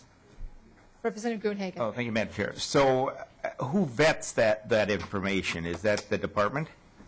For the business themselves, it's, excuse me, Madam Chair, the business themselves, it's the portal operators have the job of vetting to ensure that all the information that the businesses provide and that the business is providing to the consumers is legitimate information. Representative Gruenhagen. Just a follow-up question. Thank you for those responses. Then who's liable if the information is not correct? The portal advisors, or? Yes, Madam Chair, Representative. If the portal operators, if it's their mistake and they did not do the proper vetting of the businesses, then it would be the portal operators that would be liable, and they could face penalties for that. Representative Gruenhagen. Yeah, and in the interest of time, I really check that, I just don't want people being scammed off by small business operations getting on there and not a proper vetting process. Now, if you believe there's enough guarantees, but that's the one thing I just recommend to the author, because we got a lot of security scams going on out there. And nothing against small. I'm a small business, okay? And I'd love to raise money. If you want to invest in me tonight, I'd take a. But the thing is, the type of information that's put out there and how accurate it is, there's got to be some checks and balances on that, and some consequences to the people that allow it on the internet if it's not accurate. Representative Loon? Oh, plenty of scams out there. But anyway, I'll let it go at that. Thank you, Madam Chair. Well, and Representative Gruenhagen, I think you're absolutely right. And like I said, this legislation has been the subject of long negotiations and discussions with the Department of Commerce. I myself sat down with the commissioner, and we both agreed that consumer protection had to be a #1 goal in putting this idea forward. So, okay. Representative Vogel. Thank you, Madam Chair. And just comment on that. It does appear that it has to be operated by a registered broker-dealer, so, right, the website? One of the, either one of you, Mr. Madam Loon? Chair, Representative, that is not entirely correct. The portal operators themselves may register through the Commerce Department. They pay a fee to run the website and ensure that they can set it up. And if they go through the proper process with the department, they do not need to be a registered broker-dealer. However, broker-dealers themselves do have the ability to set up these crowdfunding websites if they so please. Representative Vogel? Okay, so just follow up. So there doesn't necessarily have to be a registered broker-dealer involved in this transaction. It could be just offered by anybody as long as they're following the bill itself. Representative Loonan, or Mr. Loonan. Thank you, Madam Chair. Representative, that is correct. And the reason for that being is simply this is an option for small and growing businesses. And to bring a broker-dealer into it is going to be a very expensive process for these businesses, and it would not necessarily meet the purposes that this bill is trying to solve. Follow up? No. Representative Gruenhagen again. Oh, thank you, Madam Chair. Yeah, so who vets the portal advisor if it's not a broker-dealer? Who vets them, and do they carry a bond, or what? I mean, how do they stand behind if the information they put out there is not accurate? I mean, you can have them liable, but then you could set up shell corporations to try to get out of that, and all of a sudden there's nothing there. I mean, is there a good vetting process in terms of who's allowed to put this information out there? Mr. Loonan? Thank you, Madam Chair. Representative, I believe the question that you're asking, the process goes that what we're putting into place here today with the with the Minvest legislation is going to be a much stronger bill than what could currently happen. Currently, you could have a company that could go out and solicit funds and basically partake in the type of fraud that you initially raised as a concern. Mm-hmm. And what this allows, it allows the Department of Commerce to have direct oversight over these websites which are offering it, and all those involved in the process, the businesses and the portal operators themselves will be responsible to ensure that these are good deals. Now, as far as a bond, there's no requirement in the bill right now. There is a possibility of the administration, the Department of Commerce, to promulgate further rules if they so please. And if it starts to become an issue, that may be something that the commissioner wishes to take up, in which case that issue will be addressed. Representative Gruenhagen. Yeah, I like the bill. I like, obviously it's another way for small businesses to raise funds, but I just, in the interest of time, I'll leave it at that. I just urge the author to make sure there's proper safeguards and money available if there's scams or false information put out there. Got enough problem with that the way it is, and but I like the idea. It's just the safeguards is probably where I come down on a little bit.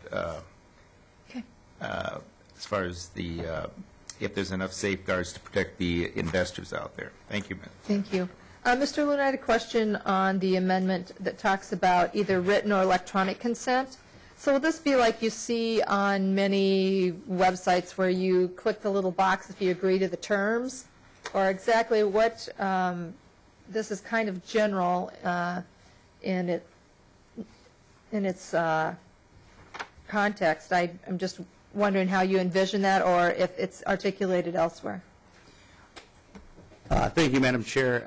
The purpose of doing it through electronic is all the transactions are going to take place through the internet, and through that the purchasers must make certain affirmations, such as that they understand the risk of investing in a company, they understand that there's no guarantee, and also that they can afford to make these investments, that it's not going to bankrupt them. So I think we envision that the affirmation of disclosing data would likely be included with the other affirmations that the purchasers need to make.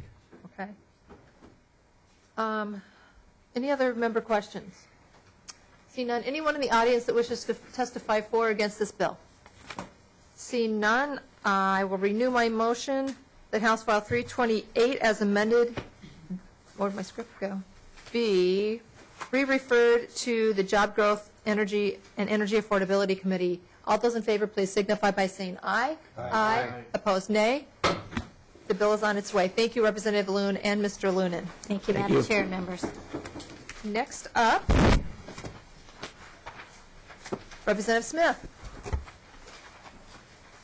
Madam Chair, I move House File 1091. I believe it's 1901. That as well, yes, both bills, please. Oh, we have two of them? No, that was a joke. Oh. I'm sorry. I get it. Okay. This bill will be referred to the Committee on Taxes. Representative Smith, go ahead. Madam Chair, members, House File 1091 is a bill endorsed by the Minnesota State Bar Association. For the tape, that's 1901. 1901. Go Thank ahead, you. Representative Smith. My notes were wrong there, Madam Chair. And so it's endorsed by the Minnesota State Bar Association. It's a bill that changes the Minnesota estate tax to mirror the federal estate tax. This is specific for Q-tip trusts, which are qualified terminable interest property interest trusts. This is revenue neutral. This only affects who pays the tax, not how much tax is collected. I will stand for any questions. All right. Members, we're to the portion of the bills that we heard preliminarily this morning, so hopefully we can kind of breeze through these. Are there any questions on House File 1901? Anyone in the audience wishing to testify on House File 1901? Seeing none, Representative Smith will renew his motion that House File 1901 be re-referred to the Committee on Taxes. All those in favor, please signify by saying aye. Aye. Opposed, same sign. The bill is on its way to taxes. Thank you, Representative Smith. Representative Smith, 1770 is next. Yes, Madam Chair. I move House File 1770. And 1770 will be re-referred to Public Safety and Crime Prevention. Go ahead, Representative Smith. Madam Chair, there is an amendment to this titled A1. I move that amendment, ask for adoption. All right. To get the bill, there's one minor change on line 1.17. The number 11 is added.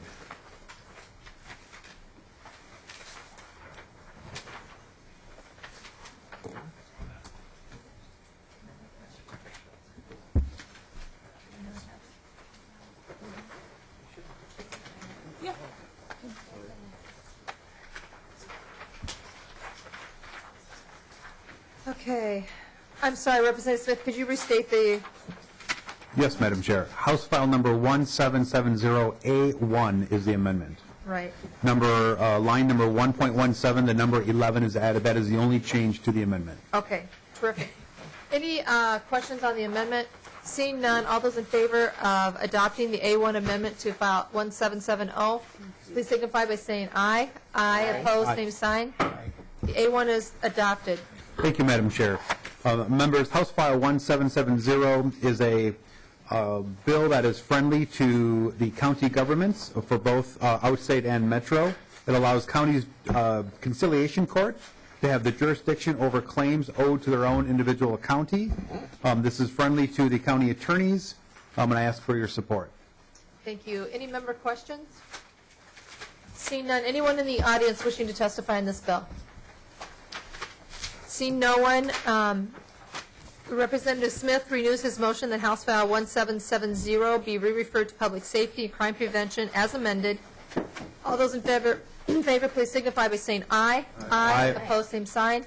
The bill is on its way to Public Safety. Thank you, Madam Chair. Thank you, Representative Smith. The next file is House File 1342. Representative Smith. Madam Chair, thank you. I move House File 1342. Thank you, Representative Smith. Are there any amendments to this one? There is not, Madam Chair. Okay. This bill will be re-referred to the General Register.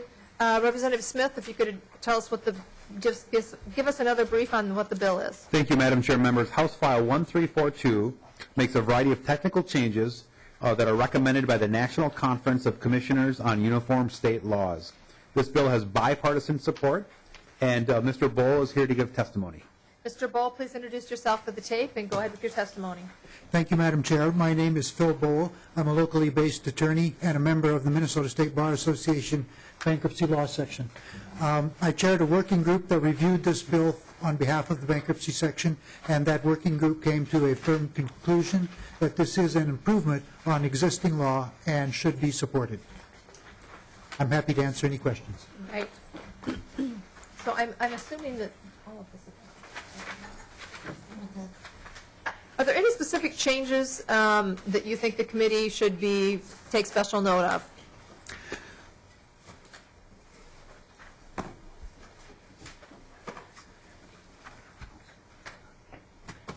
Your Honor, excuse me. Thank you.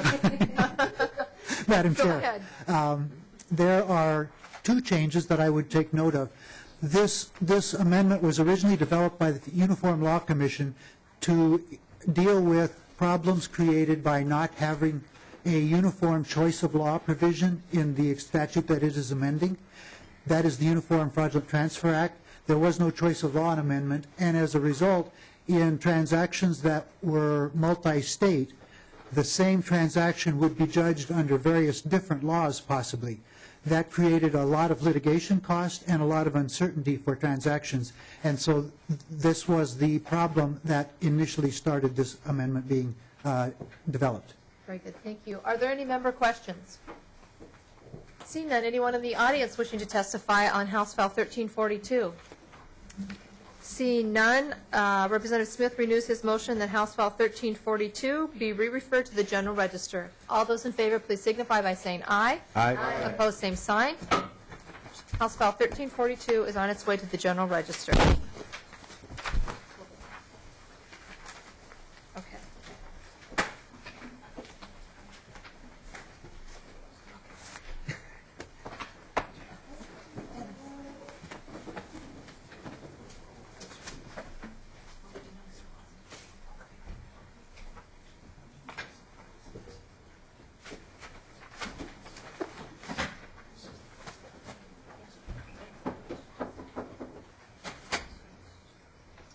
A page just was dispatched to find Representative Zerwas. He is close by, and we expect him back momentarily.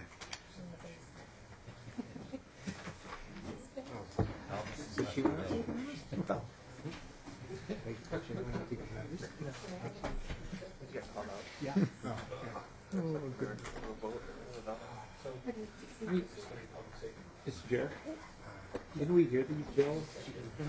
We did in an informational basis. And we just wanted to see if there were, I mean, the committee heard them already, but we wanted to see if anybody else Exactly, for public testimony, comment section, and then also officially voting. There is. I mean, if you need a volunteer. Would you? I'm just saying, unless we wait a minute. So, if a representative, if you'd like to, that would be fine. I don't want to step on his toes. No. Why don't we start? Yeah, because we've heard. Representative Grunhagen has very nicely decided to start this off until Representative Zerwas comes back.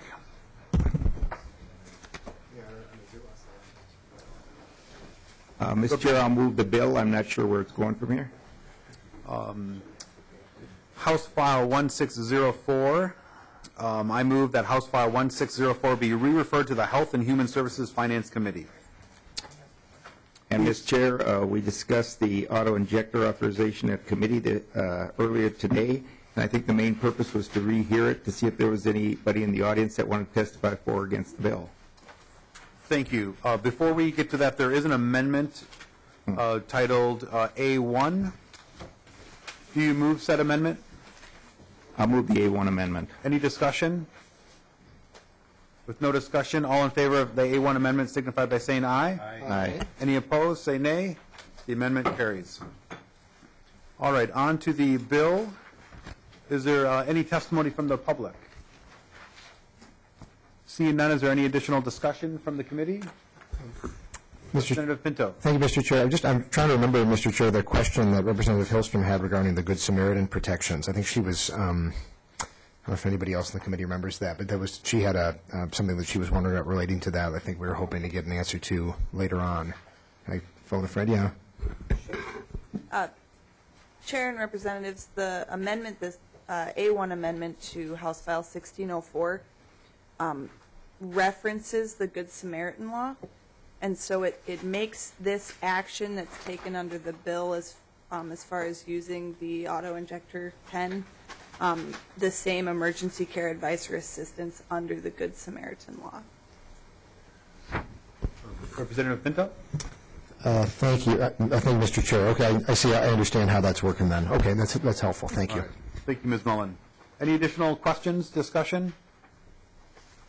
If not, the motion is restated to have House File 1604 be re-referred to the Health and Human Services Finance Committee.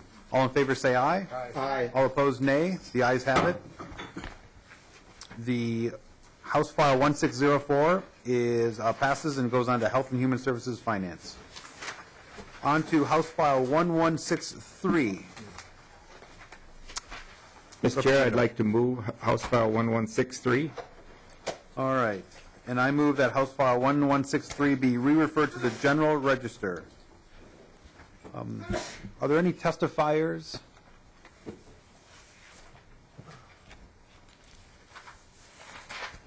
Welcome to the committee. Please state your name for the record. Mr. Chairman, members of the committee, given the late hour that it is, my name is Tom Kelleher. I'm here representing the Minnesota School Bus Operators Association. This is a bill we've been working on since the beginning of session to speed up the background checks that are required to get a school bus endorsement attached to a commercial driver's license. I'd be happy to answer any questions. We've been through the Education Committee and the Transportation Committee, and now we're here before you. Thank you, Mr. Kelleher, for being here this evening. Any questions? Representative Pinto. Thank you, Mr. Chair. I understand that the DVS has testified previously with some concerns about the bill, and I wonder if the testifier can, I don't know if Representative Gruenhagen can help since filling in for Representative Zerwas. Maybe the testifier can. Mr. Kelleher? Mr. Chair, the department's here. I guess I'd rather have them characterize their own testimony. Leave it at that. But I'd be happy to answer any questions after they're done testifying. Welcome to the committee. Please state your name for the record. Thank you, Mr. Chair, members of the committee. My name is Deb Carlson. I'm with Driver and Vehicle Services. One of the major concerns we have with this bill is the length of time of 180 days given to a temporary license. That just seems to be a long time for someone that's just doing a BCA background check. Our typical time frame turnaround to do a background check for a BCA where it goes from Driver and Vehicle Services to the BCA averages somewhere around 7 to 10 days. The timeline to obtain a commercial driver's license with a school bus endorsement, once they're hired, they have to pass knowledge tests. They have to get which is up to 4 knowledge tests if the bus has air brakes. They have to get a medical exam. Then they have to apply for a commercial learner's permit and hold that commercial learner's permit for 14 days. So a best case scenario, a new driver could go through the system of getting licensed 18 to 20 days. If there's any other questions, I'm willing to answer any other questions.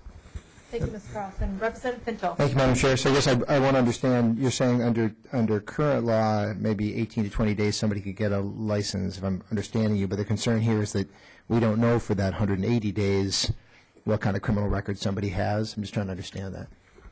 Ms. Carlson. Thank you, Madam Chair. Change for Mr. Sorry, Madam Chair, members of the committee. The question, okay, the 180 days. Now, could you please restate the question? I'm sorry, I lost myself. With the chair's permission. Thank you, Madam Chair. I guess I was first trying to understand what I understood you to be talking about current law versus this 180 days. And I guess maybe the first step is, can you just restate what you're describing about what happens under current law? Under the current process, a new driver would submit the request to do a BCA check. We encourage the industry to send that when they hire a driver.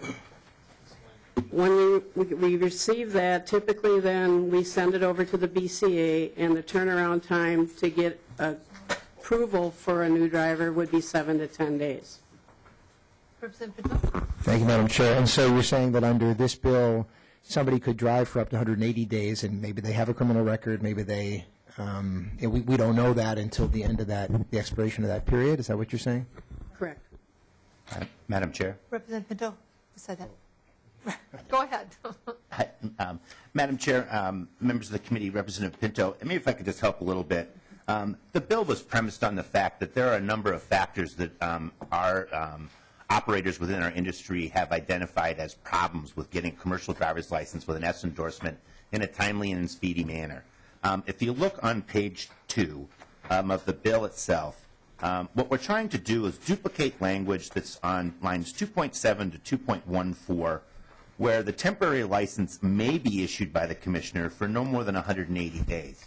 We did not think up 180 days out of the air. It was what was being currently utilized by the department for this type of temporary license for those people who come to Minnesota from outside the state who are non-Minnesota residents within the last 5 years. What we are proposing to do is to provide an opportunity to attest through an affidavit that under current law, if you look at lines 2.10, a criminal history check from each state of residence for the previous 5 years, the criminal history check may be conducted and prepared by any public or private source agreeable to the commissioner. We're not picking the sources. We just want to use a private source that's already approved by a list by the commissioner. So we're not trying to find Acme driving, background check company and not do a thorough check. We are attesting in an affidavit that we have shown that the driver has not had any disqualifying offenses, which are a whole litany of motor vehicle laws, DWIs within the last 5 years, domestic violence issues, so on and so forth. So we're not trying to change any of those sort of disqualifying offenses. In the fall, there were great delays in regards to getting a criminal background check through the department. That's what brought this bill forward. I've been told through the last committee hearing that the department is now turning these background checks around in a matter of days. We think that's terrific. However, we would still like this opportunity to utilize a private background check company as approved by the commissioner. And the commissioner still has the authority to may issue a temporary license up to 180 days, which is what the current law states for out-of-state, out-of-residence of Minnesota. Representative Pinto. Thank you, Mr. Chair. Changing back and forth here on me. I guess I'd like to ask the testifier from DVS to respond to that then about how these situations are in fact different, because it sounds like the testifier is saying that they're the same. Ms. Carlson? Mr. Chair, Representative Pinto, we did have delays in the fall. What's referenced with the 180 days that is being stricken and moved for this temporary, the way we understand the bill is that 180 days would apply to every new school bus driver. The 180 days that exist today, we allow that for a resident to Minnesota that has been a Minnesota resident less than 5 years. They hold a Minnesota driver's license, but they declare, and we know because in our records they've come to Minnesota with a license from another state in the last 5 years. So then we require an FBI national check where prints are sent to the FBI. So because of that length of time to turn that around, that's the only time that currently we issue a temporary 180-day license. Representative Pinto? That's the delete. That's the repeat. That's all, Mr. Chair. Thank you. Any other questions or comments?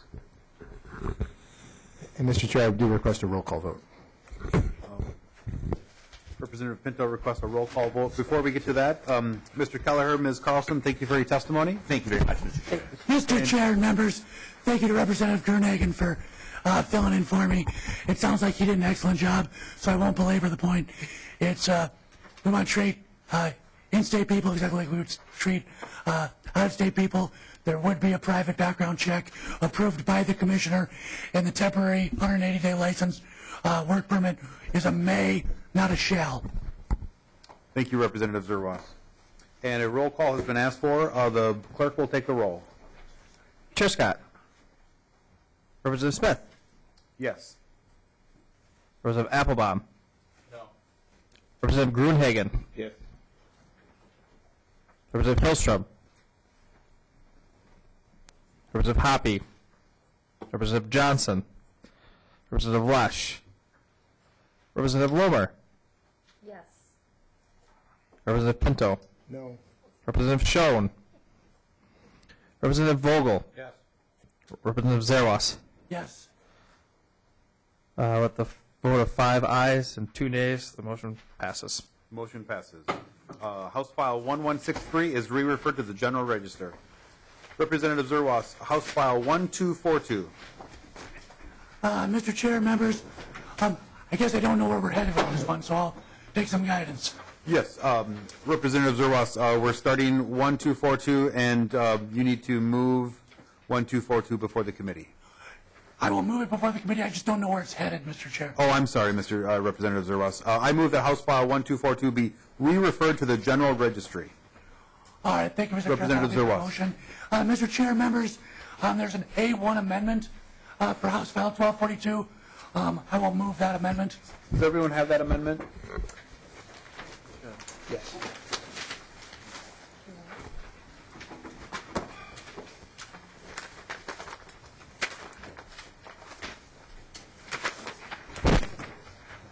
Any comments or questions about the amendment?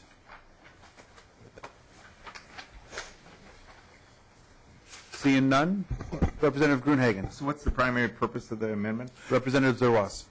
Mr. Chair, members, the A1 amendment is some cleanup language following, I think, to match what happened in the Senate, is my understanding. Yep. Any additional questions, comments? With none, all in favor of the A1 amendment, say aye. Aye. All opposed, say nay. The amendment carries. Representative Zerwas. Mr. Chair and members, I'll keep it brief. The city of Minneapolis found itself in an interesting situation. They reorganized the unit that does some of the parking enforcement in the city of Minneapolis outside of the police department and into the Department of Administration. One of the roles that that unit has is to enforce handicap parking enforcement, and under 169.345 and 169.346.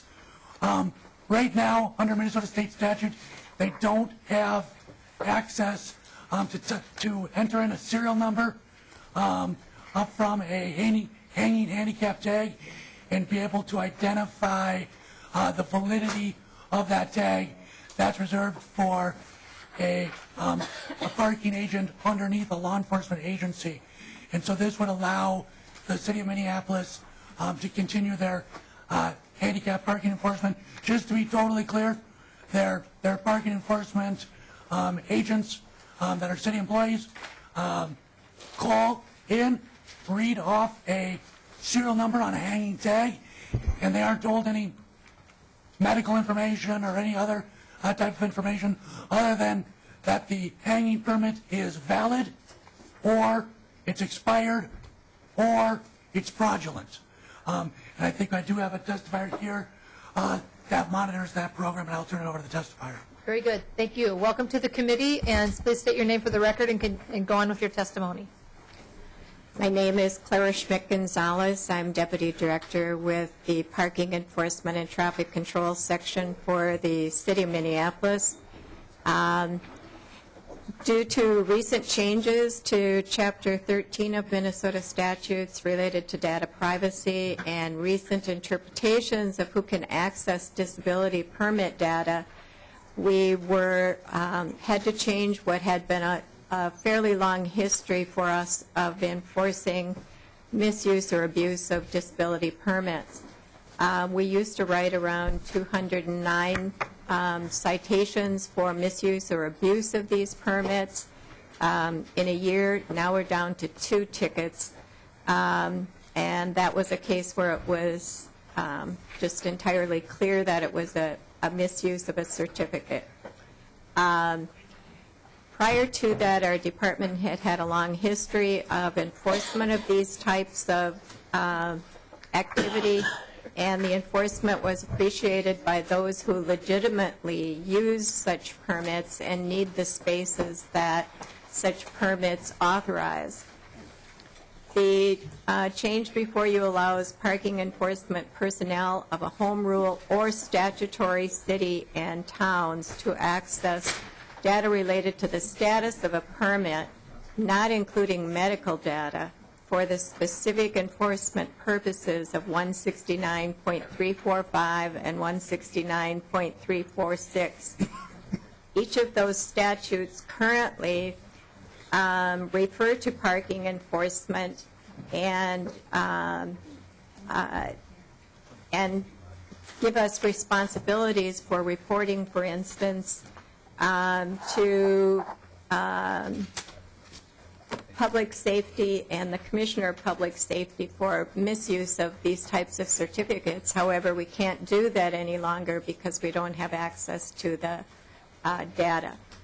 The change that we're proposing is supported by the Minneapolis Advisory Committee on People with Disabilities and the State Council on Disability, and we ask for your support on this.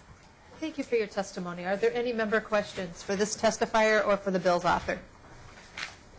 Seeing none, is there anyone in the audience that wishes to testify for or against this bill? Seeing none, I renew my motion that House File 1242 as amended be re-referred to the General Register. All those in favor, please signify by saying aye. Aye. Opposed, same sign. You're on your way to the General Register. Thank you, Representative Zerwas. Thank you, Madam Chair. Thank you, members. And thank you for being flexible, as I was supposed to be at 3 places at once. No worries. All right, Representative Considine. Welcome to the committee. Yet another empty-handed freshman. We do have House rules. They're not just committee rules, but House rules now that we've adopted. All the senior members have, that freshmen have to bring a treats before each committee that they have never presented to before. So we've had a lot of delinquent freshmen this morning, or this afternoon and evening. So my apologies, Madam Chairwoman. That was explained to me, and I did do it on the first one. I didn't realize it was each committee. So it is. Yeah. We're having to educate a lot of freshmen on this bill. I beg your pardon. The also, consequences are just your bill doesn't get to be heard. So that's. You waited all this time. Sorry. No, we're just kidding you. Okay. Well, actually, I would like to thank you for getting this in, and Representative Kelly. Ideally, I would have had this in several weeks ago, and I understand that you are making an effort to get this in, and I really appreciate it. All right, sounds good.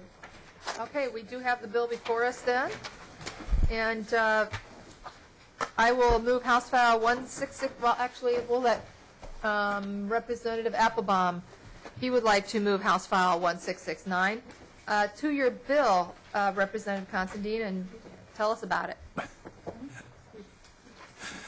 Thank you, Madam Chair. I was contacted by a constituent, Mike Colas, and he has been supporting his family for some time by going down to Indiana and acting as an independent businessman, transporting RVs from Indiana to various dealerships in Minnesota.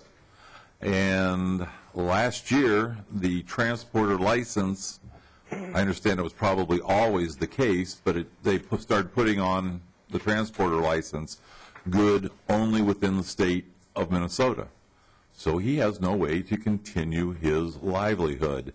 I did try to call driver and vehicle services and talk to them about some way to fix it. It was not a fruitful conversation. So I have, and they have some legitimate concerns. The transporter license was being abused. They talked to me about a line of cars in Florida, I believe, that were all stolen, that all had Minnesota transporter licenses. They mentioned one on the East Coast where it was connected with human trafficking. So there were some appalling reasons that they had done this. Well, the reasons were appalling, not that they did it. Tried to figure out a way to work with that. I have tried in this bill to address those concerns. They include a background check, I believe a state,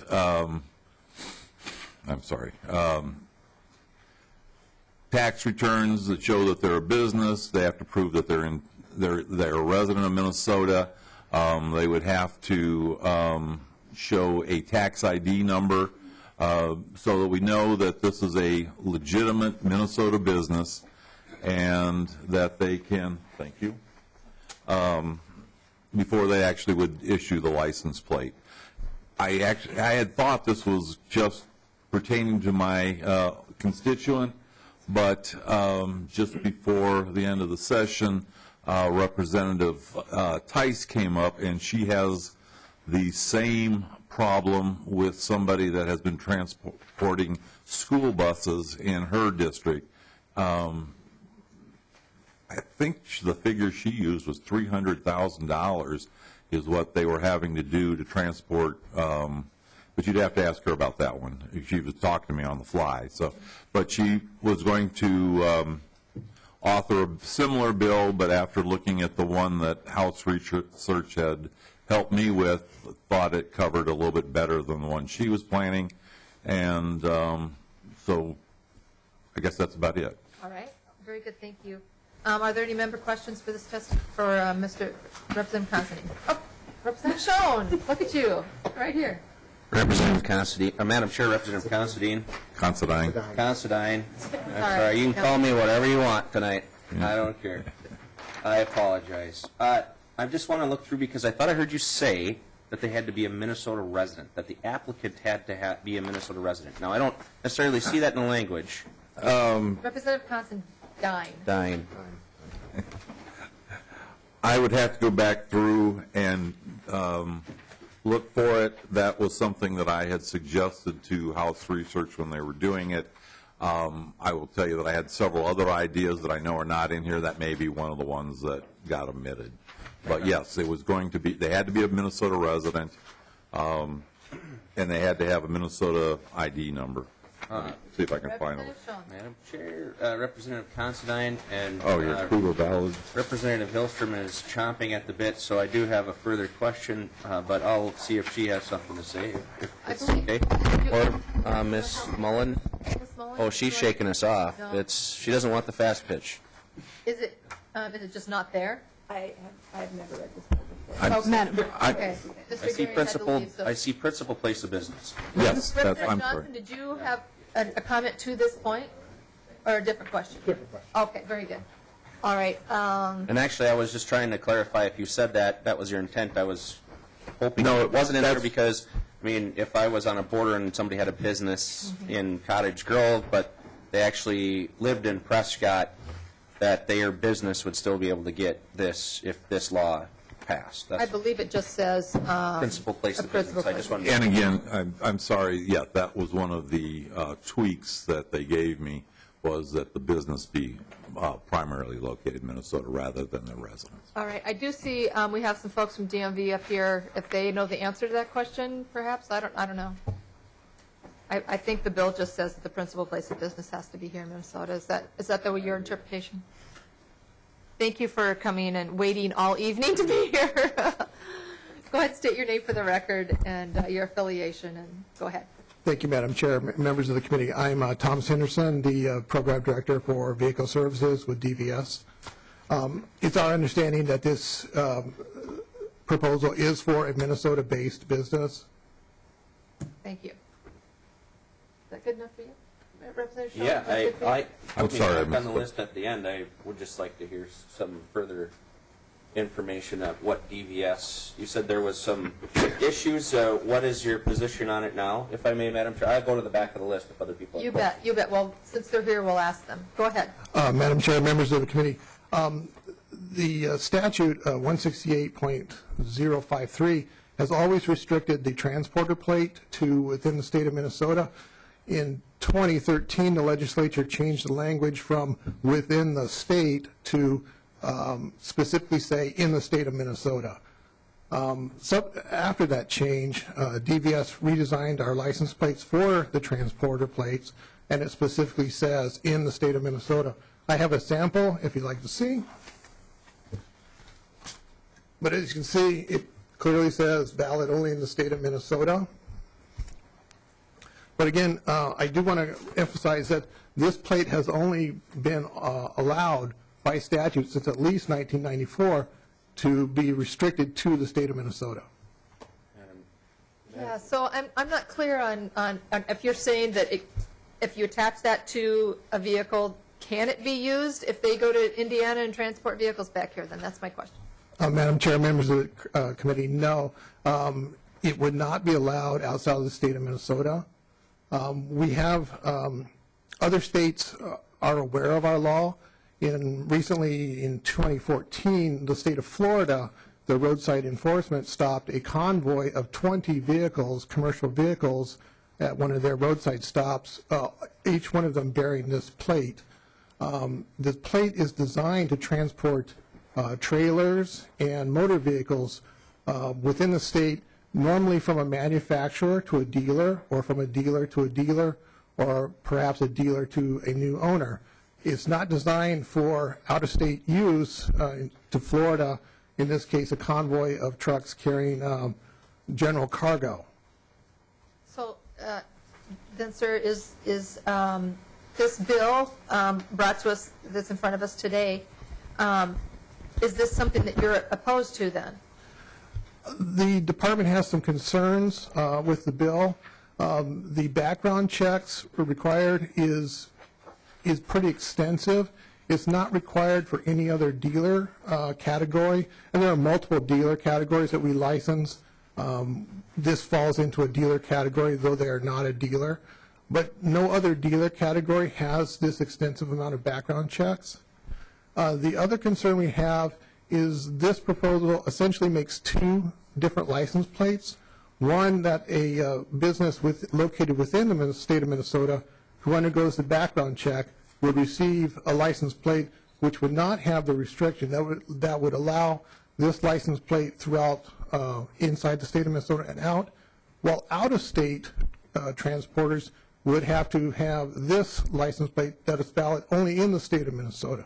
Our concerns are with that restriction, other states outside Minnesota may not grant reciprocity and may not accept this license plate in their jurisdictions because we have two different standards for both an in-state and an out-of-state. For example, if a carrier in Indiana wished to bring trailers from Indiana, an Indiana-based business, bring trailers from Indiana to Minnesota, they have to get the Minnesota plate. It's problematic that the state of Indiana would grant reciprocity to this Minnesota plate. And those are our two concerns. Thank you. I think Representative Hillstrom is next on the list, if she's still with us. Well, Madam Chair, I really was going to answer the question about whether or not you had to live in, but my question is, what section really applies to this committee and what section should be worked out in public safety or transportation, or if we could get to the civil law? Chair and Representatives, I believe, my understanding is that the bill is here to deal with the issue of the background checks and the data related to the background checks. So the reference to the data is in Section 1, and then the classification of the background check data is in Section 4. All right. So let's focus like a laser in on that. So, Madam Chair, Representative Schoen.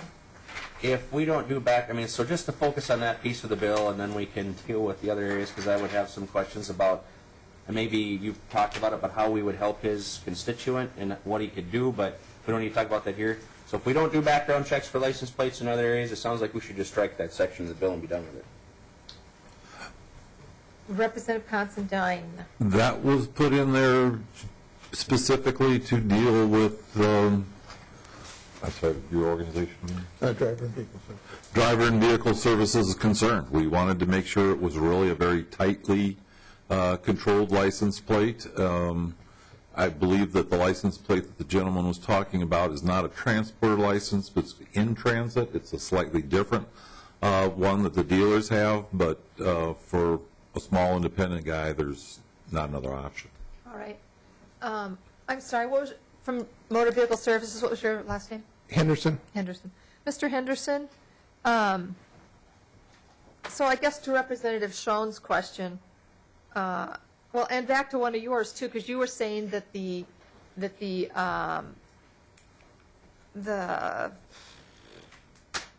what am I trying to think here? Yeah, thank you. The background checks.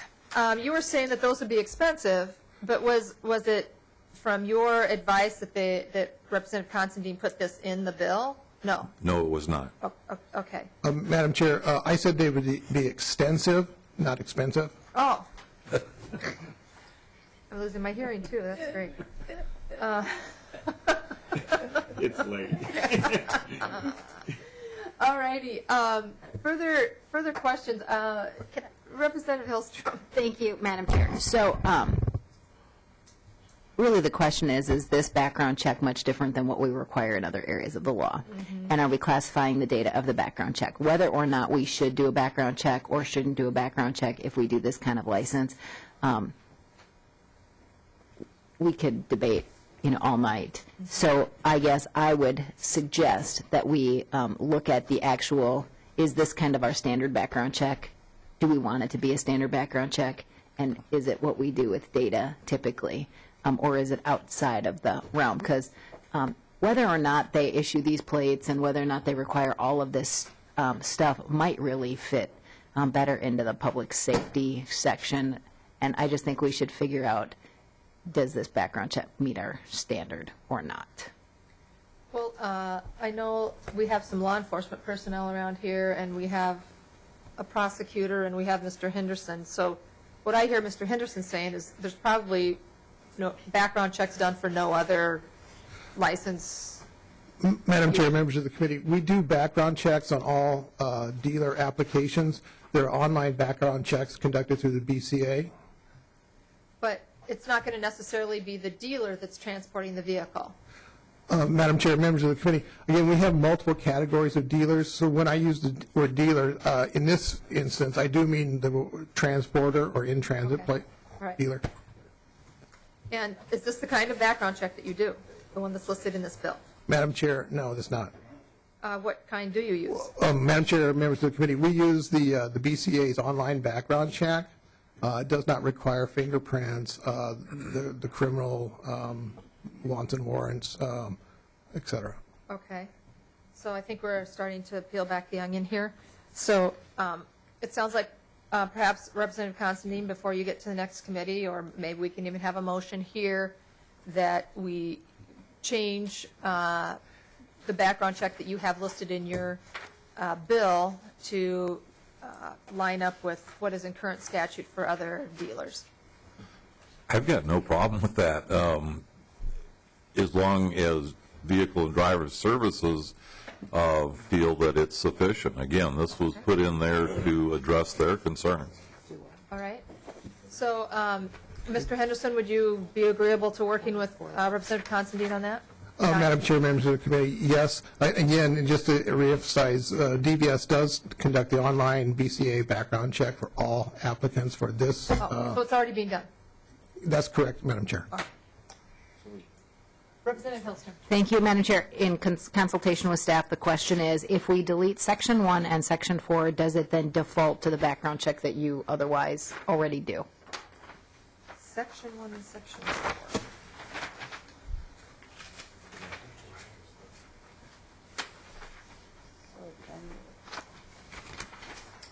Mr. Henderson, whenever you have an answer there.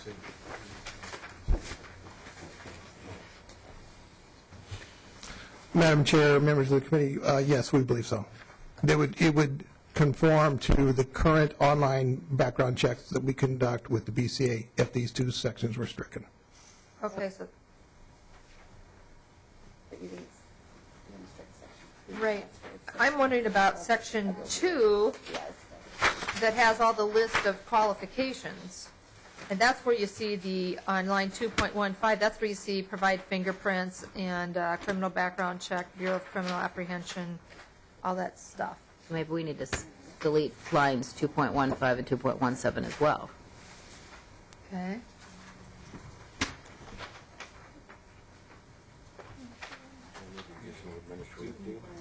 And we have to tweak 2.14. We'd put a period after background check period and then strike line 2.14 as well under subdivision 1A because we're deleting 1A.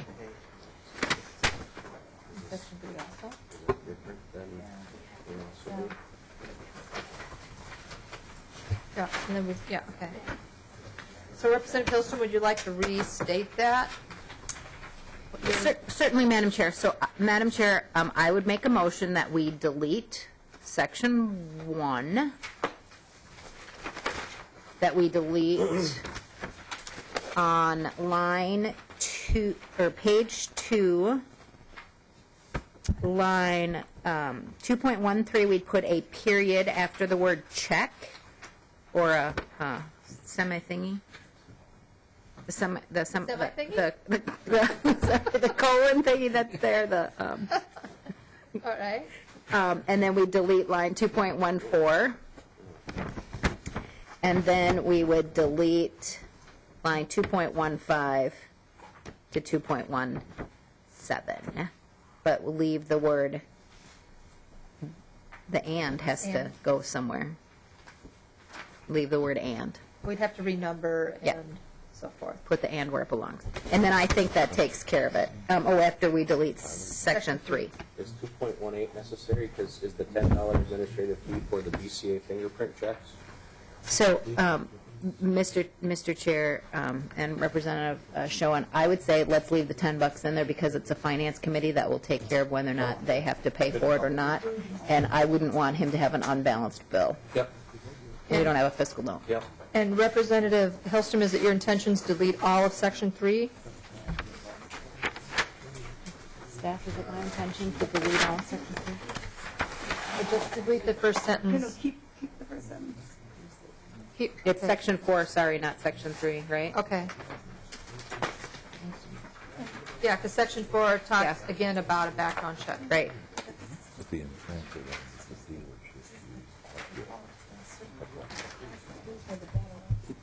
Do we have to do 3 too?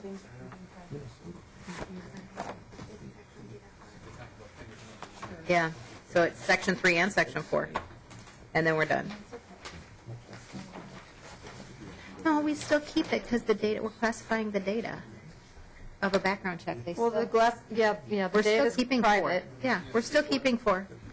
So that's the end of my, I'm going to stop, Madam Chair. I apologize. No, that's okay, I appreciate it. So, is that clear to House Research what we're doing? Clear as mud. Okay, Alex, you okay with it? So, Madam Chair, if I could just make it clear. So, in the event that we don't have it 100%, given this late hour, we want to make sure that staff has the ability to help us get it right. We want to eliminate the background check section that distinguish it and make it what their current practice is under current law.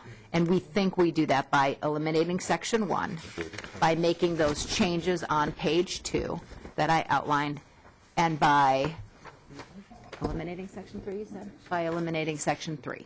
We believe that that defaults to their current background check system that we do, and we're classifying this, continuing to classify the background check data as private, as we do in all others. So if it's what we do in all other, I'm not sure if the language is required, but belt suspenders is okay with me. I would rather keep it in.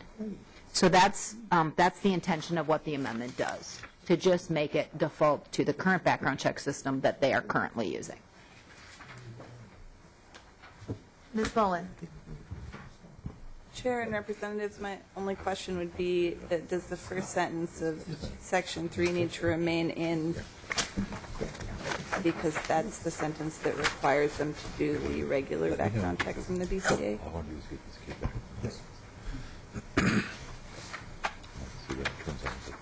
It's Mr. Henderson, I'm assuming you do the, they're asking, sorry.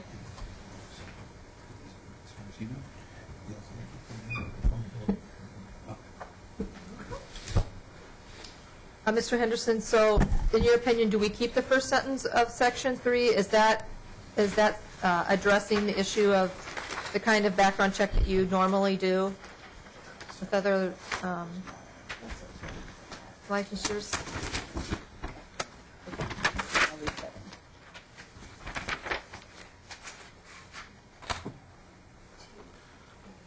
Madam Chair. Madam Chair. Oh, Madam Chair. I'm sorry, Mr. Henderson? Madam Chair, I'm sorry, could you restate the question?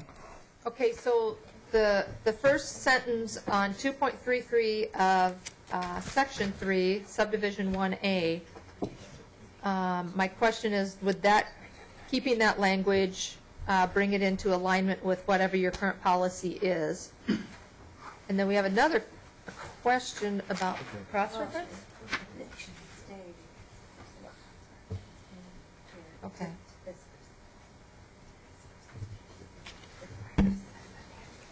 But I thought we were striking under subdivision. This is why we don't.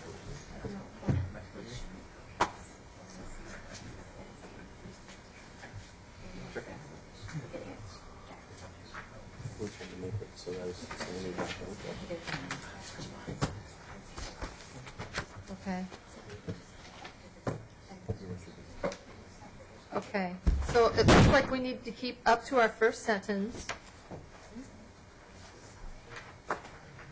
but we may need to keep the language on 2.14 that that cross-references 1A down in 2.33.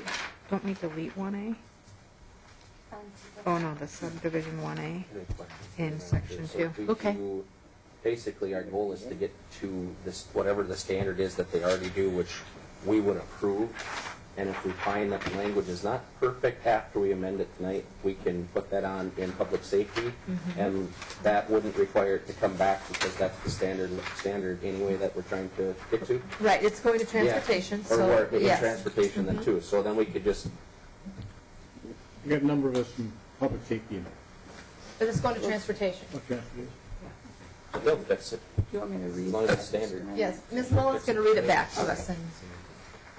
Chair and Representatives, the oral amendment to House File 1669 is to delete Section 1 from the bill, and in Section 2 to delete lines, on page 2, delete lines 15, 16, and 17. On page 2, line 35, delete the. And on page 3, delete lines 1 through 17.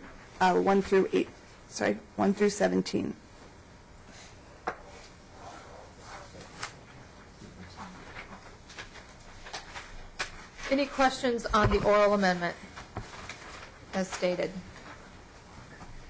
Representative Considine, I would just encourage you to go over this again for sure to make sure that we got everything and that the bill does what you want it to do, what you set it out, what it was set out to do. And with that, Representative Johnson. Madam Chair, I just got a couple questions for Department of Motor Vehicles. Okay. And if I think I've waited that we don't even have to do this bill. Okay. Currently, Mr. Chair, Madam Chair, I should say, do you have to have a dealer's license to do these things? To use the transporter plates? Madam Chair, members of the committee, yes, a transporter license. So, Representative Johnson.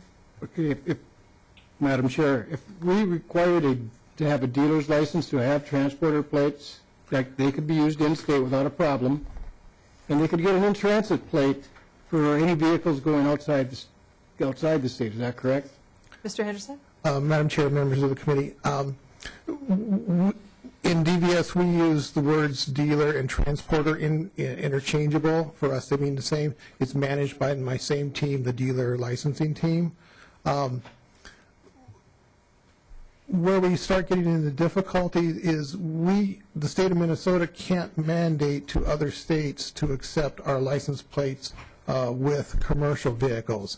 We do have agreements with other states to allow our passenger vehicles reciprocity, so no passenger vehicle needs to get another plate from another state. We also have reciprocity agreements through the International Registration Program for heavy commercial trucks. There, these operators pay their proportional share of the road taxes and the registration taxes to each state that they operate in. Where we get into a little bit more difficulty is with the commercial vehicles such as this. Each state is a little bit more restrictive on what their what outstate commercial vehicles can do in their state. And that's because those vehicles are not paying road taxes for the use of their public roads in other states. So the long story is the state of Minnesota can't tell another state to accept this transporter plate. What we can do is offer reciprocity to other states that will recognize their plate if they'll recognize our transporter plate. Representative Johnson. Madam Chair, is the transporter of the plate the same one that the dealers use for in-transit? Madam Chair, members of the committee, correct.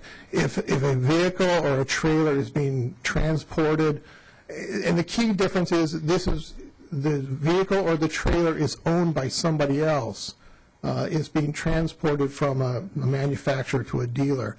For the dealer plates, and most commonly these would be for the used car dealers and the new car dealers, no, they have a dealer plate that is issued to them, and they can use that plate as a temporary registration plate for vehicles. So they can move those back and forth amongst their lots or to other dealers using that plate and not this plate.